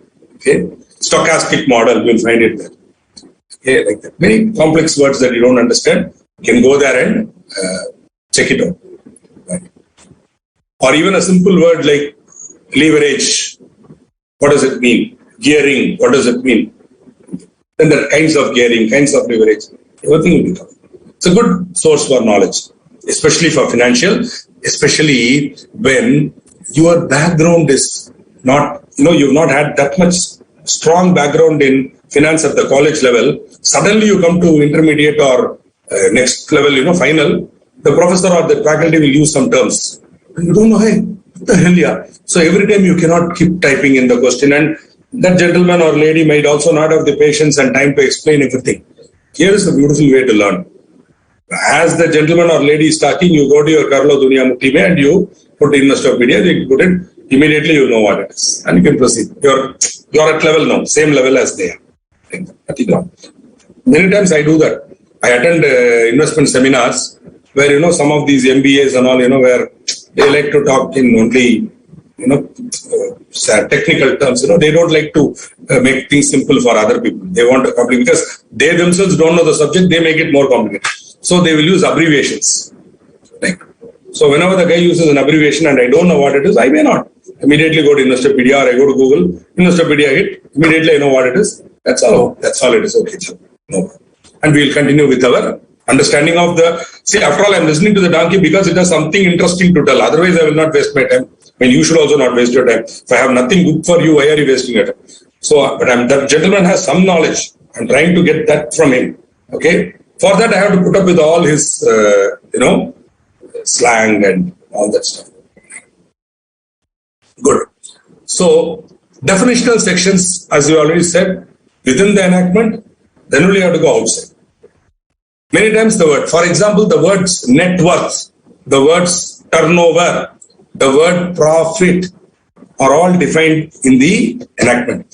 The word net profit is again defined in corporate social responsibility. Check out the CSR rule very clearly. I taught it when I taught you. The word net profit is very specifically defined for the purpose of CSR.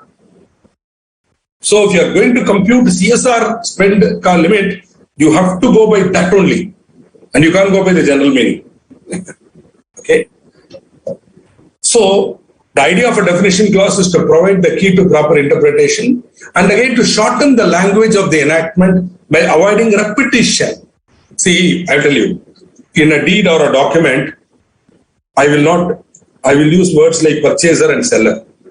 So in the beginning itself, I will say, this agreement is entered into between donkey, son of so-and-so, so-and-so, hereinafter referred to as purchaser, and monkey, blah, blah, blah, hereinafter referred to as seller. So thereafter, I will not use the word monkey, donkey, I will use the word purchaser, seller. The idea is, I don't want to keep on, sometimes I might put monkey for donkey, donkey for monkey. So I may make a mistake, therefore better be safe.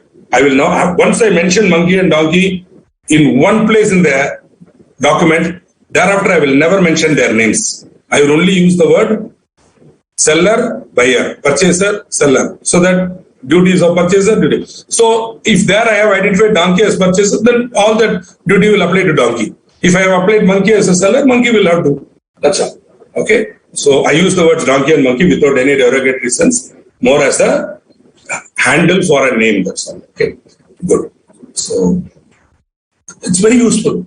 Similarly, when I'm drafting a lease agreement, I will say, okay, Mr. Donkey is the owner of a property at so-and-so place, whereas Mr. Monkey is desirous of taking on lease. See, Mr. Donkey is the owner of a property at address. I'll give the geographical location.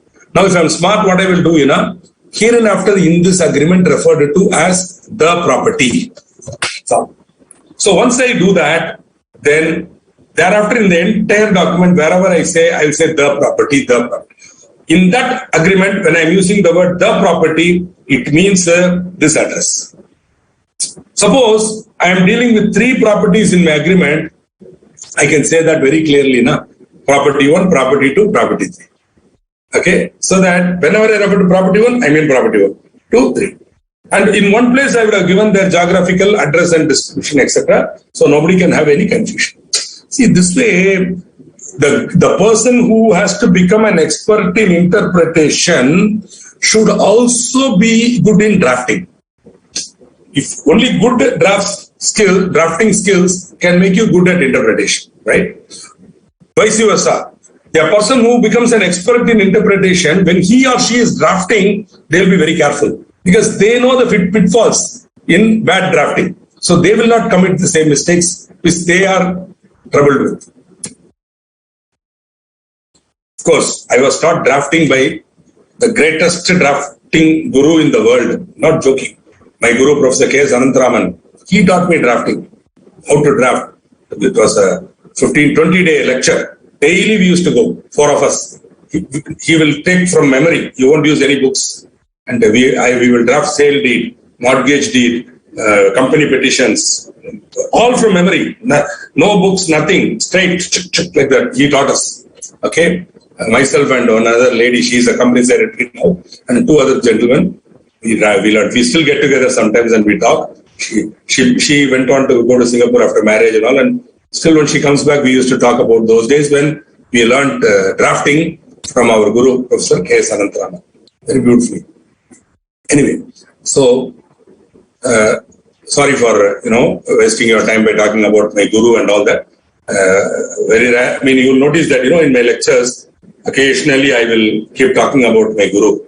Because this is a privilege of a student that he can praise his guru. Whenever the opportunity comes, I take the opportunity to praise my guru. This interpretation completely I learned from him. How to interpret a statute, completely I learned from him. K. Santhraman, Professor K. Santhraman, a great lawyer and a great teacher who used to teach in Chennai. Yes, and in Kerala. He used to go to Kerala regularly. I've gone with him. He used to teach in Trivandrum, Trichur I've gone many times with him. And Kerala we used to teach, and Chennai. But rarely he will go elsewhere. Once I took him to Bangalore, where we taught, but by then he was very old. By the time I met him, he was 56, my age, and my relationship with him continued after that, till he became older and older, and our relationship became stronger and stronger. Finally, when at the age of 92, in 2014, he passed away. In 2014, on the 14th of August 2014, my guru passed away. And in my library, I have a photograph of my guru, where I keep it as a memory of my guru and Professor K. Santhraman. Maybe, I don't know, in the final class, I used to even show the photograph. So, the definition of, let me come back to the topic. Restrictive and extensive definitions, very important. Where the word mean is used, where the word so-and-so word means, then it is called exhaustive or restrictive. Whatever is stated there, we should understand that nowhere else. We must restrict the meaning. Okay, means, when you find the word mean or means, then automatically it's restrictive or exhaustive. Okay. For example, the word net worth means, then no other way meaning is possible, only that. Sometimes the word is defined to include. Means and includes also has inclusive only. Please understand. Means and includes. So with the term so-and-so includes. For example, charge includes a mortgage, they will say. Charge includes a mortgage. Means charge is wide. It has many, many definitions. It includes a mortgage also, like that. The word include is extensive definition. Extensive. Again, I can create a multiple choice here. Right? I can say where the definition of a word or where a word is defined to include such and such, then the definition is A, restrictive, B, exhaustive, C, extensive, D, none of the above. So, that if it is includes is used, then extensive. Whereas, if the word mean is used, it is exhaustive. Okay. Of course, include can make it inclusive definition also. I'll give a classic example where income under the Income Tax Act is an inclusive definition. The word income to subsection 22 of the Income Tax Act is an inclusive definition. They give you some examples, but they say everything is included. Other than this also included. Includes. But other things are also included. Such other items also. So there is a wider. So it is inclusive. Extensive. Open definition. Whereas when you use the word mean, it is closed. Okay. Let us move on. Sometimes the word means and includes is there. No? When it is used means and includes, the word would be exhaustive, but the word includes is also useless, so they will see what is inclusive, and that can be taken. On the other hand, if the word is applied to and include, it is extensive. Okay. Then you have what is known as a deeming provision. Deeming. The minute you see the word deemed, be very, very careful, because the word deemed is creating a legal fiction. Something which is not so, the law is making it as if it is so. Normally it is not so, but they are saying it is so. Okay. There are many deeming provisions. So deemed to, for example, in those days we had something called deemed public company. A private company which satisfies certain conditions will be deemed to be a public company. Deeming. When the minute you use the word deemed, then forget fact. The law is creating a legal fiction. Very carefully, a legal fiction cannot be extended. But to be very restricted. Okay? A deeming provision should be very, very strictly interpreted. Cannot go beyond that. A fiction. See, you can give me a fictional wife, but you cannot create fictional children also. Be very careful. Okay? So it stops. The legal fiction stops somewhere and then you can't go beyond that. Illustration. Examples. I gave you that example now. Where the words of a statute are confusing or apparently wrong, then you can go for illustration. Those of you who have enjoyed Contract Act and Negotiable Instruments Act coming forward, you will appreciate that most of the old British enactments have illustrations. Okay, Contract Act has so many illustrations, means examples. After every section, you will find examples are there. In fact, our institute material straight away gives those examples only in the material for Contract Act. Straight away they take it. Of course, some of these illustrations will be very old, very historical also. The way the words they use will be very, very historical words will be used in those times, not now. Right? But an illustration cannot have the effect of modifying the language of the section. It cannot curtail or expand. It can only clarify. For example, in my example, now you refer to section 45 subsection 4. At the bottom they have given a formula. That formula says A equal to B plus CD. Now, we break our head, it cannot be CD because CD leads to manifest absurdity, na? Correct. So what I do? Luckily for me, they came out with a circular. The circular has some examples, worked out examples. Beautiful. When I go through those worked out examples, clearly I find C minus D. Now I'm happy because now this illustrations is giving me an example. Normally illustrations form part of the statute. Here it is not. Here it is part of the circular. But even then, since it is pertaining to this section and the section is wrong, manifestly wrong, then I can use an illustration to support my view. Okay? So, current new laws, new sections in the new law, they don't have illustration. Some of the old laws have illustrations, right? I gave you another example of illustration where the central government decides, the CBDT decides to clarify. For that purpose, they give a circular. In that circular, they give examples now. That examples are binding. Why? Because section is wrong, whereas illustration has been given. There you have to take it. If an income tax officer blindly says CD, no, sorry sir, see the circular, the circular is very clear. So I don't know why this manifest mistake is there. I wish they in that next budget they will correct it. In the Finance Act, they will amend it, hopefully. See, this is where, they are misusing substantive law. After all, these examples can be given in the rule. Why bring it into the section itself? Will be computed as prescribed in rule so and so. In the rule, you do all this nonsense. Now, you teach us how to compute it. We will learn from you. How is in the rules? What is in the section? This clarity should always be kept while drafting an enactment. Don't teach me how to do something in the section. Similarly, don't bring what substantive provision into the rule. Rule should not talk because the rule can be amended by the central government without parliament, whereas the section can be amended only in parliament by amending the law. Be very clear. You want to be able to control, bring it to the rule. How you decide here? You are the central government, executive authority, you decide. If you say I have to come backwards and give it to you, I'll give it to you. That is what you say, I have to do it. But substantive law is parliament. The people, elected representatives have, you don't usurp their power and you don't create law in your own way. I'm sure you're also familiar with the proviso. Proviso. It's not provisio. It is proviso. Proviso is where there is a rule and then you create an exception to that rule. So what happens is, there is a rule, everybody has to come at 9:30 a.m.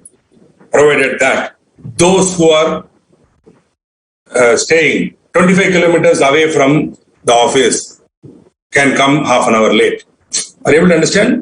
First I create a general rule, every employee shall come at 9:30 a.m. Now I'm saying, provided that those employees who are living in a place 25 kilometers from the office can come half an hour late. I'm creating an exception. Okay. So the effect of the proviso is to qualify the preceding enactment, which are general. So in a way it restricts and says for these cases this is this. It is a cardinal rule of interpretation that a proviso only embraces the field which is covered by the main provision. You cannot take the proviso to some other section and say here also we'll apply. No. Are you able to understand what I am saying? Okay. It carves out an exception to the main provision to which it has been enacted as a proviso and to no other. Some other place, you cannot use the same logic and say, sir, I'm 25 kilometers away. Am I entitled? For example, travel allowance. See, I am saying those who are coming from beyond 25 kilometers can come half an hour. Now, elsewhere I am putting in the rules, no employee shall be entitled to travel or conveyance allowance for coming to office. So that is the rule. Now, one fellow cannot come and say, sir, I am coming 25 kilometers above, sir. Already you have created exception there. Correct. That is an exception for coming late. You are entitled to come late. But conveyance will not be given because here it's very clear now. I have told no employee shall be entitled to travel and conveyance allowance. Agreed. If you want, we'll create a proviso here and say, but then that comes later. Don't use that proviso for this. Is the point. Okay? Right, sir. So exception, just they give, say this section does not apply to the following. You'll find it in many sections.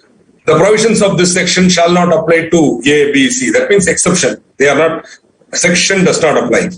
Proviso where we carve out a special case and say this particular group alone. Saving clause, see, there might have been already certain provisions in the old law. While repealing the old law, they might say the entire old law is repealed except this. For example, when the Sick Companies Act was removed, some of the pending cases in BIFR, they survived. They said this provision will continue. The appeal provisions will continue till such time all the appeals are decided. Like that. It's called saving clause. They said the entire law is repealed, but for this section or these sections which deal with appeals. Like that. So they will decide. That's called saving clause. Explanations are also added to section where the purpose of the explanation is to explain or make some more added value. Sometimes, some concepts may be a little confusing in the section. So they will say, it is hereby explained that our explanation for the purpose, usually the explanation will begin by saying, for the purpose of this section. Right? So on and so. In fact, if you see, unfortunately, you are being taught this topic in intermediate or IPCC or whatever you call it. It's going to be of great use to you when you come to final because there are so many sections out there in your syllabus in final where you will apply all this. I don't know. Whoever is teaching you or me or whatever will have to remind you, hey, you studied it, remember. So don't forget this one. Okay. In this particular case, Sundaram Pillai versus Pattabhiraman case, Justice Fasal Ali has said, the purpose of an explanation to explain the intention of the act, clarify any obscurity and vagueness, provide an additional support to the act, fill up a gap. But any statutory right already provided in the main enactment cannot be removed by the explanation. The section will always prevail over explanation. The main section will prevail over the explanation. Schedules are there. As you are aware, Companies Act has 7 schedules. The schedules are also part of the enactment. They can be used for interpretation. Now, for paucity of time, I'm not going to go too deep into external aids. And I can also see that most of you are clear about what I'm saying. See, these are all external aids. Only when the internal aid is failing, it is not relevant. Then and only then can you go to the external aid. Like historical setting. What is the context? Okay. So, historical setting. Consolidating statutes and previous law. See, when I will upload this PPT now, I will upload power slides for each one. You can read it, but not now because of time. It is there. I will unhide it and I will send it to you. Read it. It's not logical. Historical setting. See, boss, you cannot go to historical setting unless there is an ambiguity here. There should be some confusion here. Only then you can go back and say, hey, at that time this was the situation in society. Therefore, this law was passed. This is a historical setting and all, especially for criminal proceedings and social enactments and all. They will talk about. Okay. Consolidating statutes and previous law can be considered.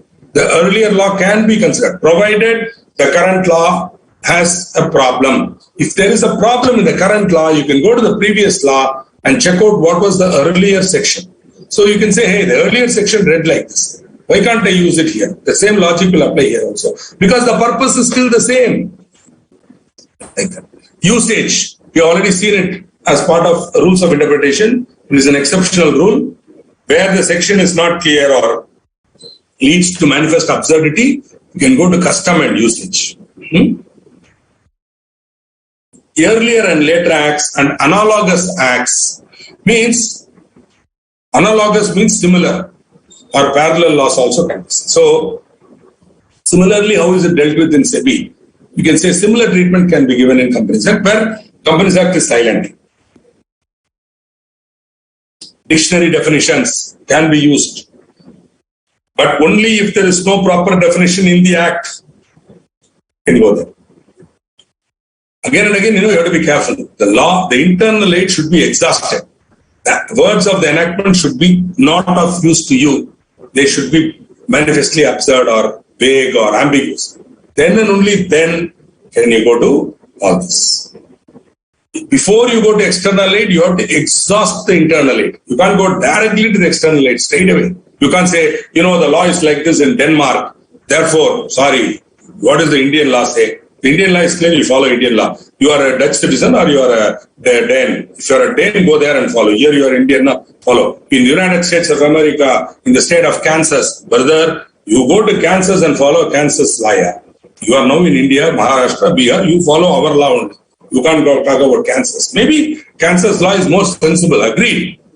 Then you become Minister of Parliament, you go to Parliament, amend the law. Don't simply waste our time talking about Kansas when you are in India, right? So, but then sometimes in international law or where the Indian law is not mature enough, see, believe me, with respect to environmental protection, right, privacy, we still don't have case laws. And our law definitely needs further improvement. Privacy law, data privacy, shall we say, especially on data privacy, arbitration, international dispute redressal, or alternate dispute redressal. There, you will definitely find foreign decisions make a lot of sense. Environmental control, because in US there is a very strong environmental lobbies. So the US Supreme Courts in each state have given powerful decisions on environmental and what can be done, what cannot be done by a corporate. You might use it if you feel that the purpose of an enactment is not served by the current law. You can go to the court and say, similar situation, the court in Kansas, Supreme Court in Kansas has given this decision against so-and-so company, or even against the same company when it was in Kansas, they had to pay so much damages. Whereas here in our country, such provision is not there, but doesn't mean they should escape. Please levy stiff penalty on them. You can do that. There you can rely on that foreign decision, where the Indian law is not clear. So this is an offense they have committed. It's an offense, but no punishment. Or punishment is nothing. No, make it stiff. Something like that. Okay. Where bad drafting is there in the Indian law, you can rely on foreign decisions also.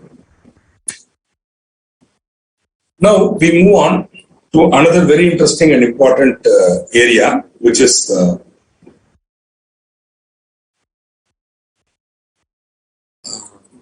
deeds and documents. Before we go there, let me take some of the questions. Thank you very much for confirming that I can go. What is AIR and all ER? See, that's a nice one. I should have explained it. Sorry. I think you came across it in this here, right?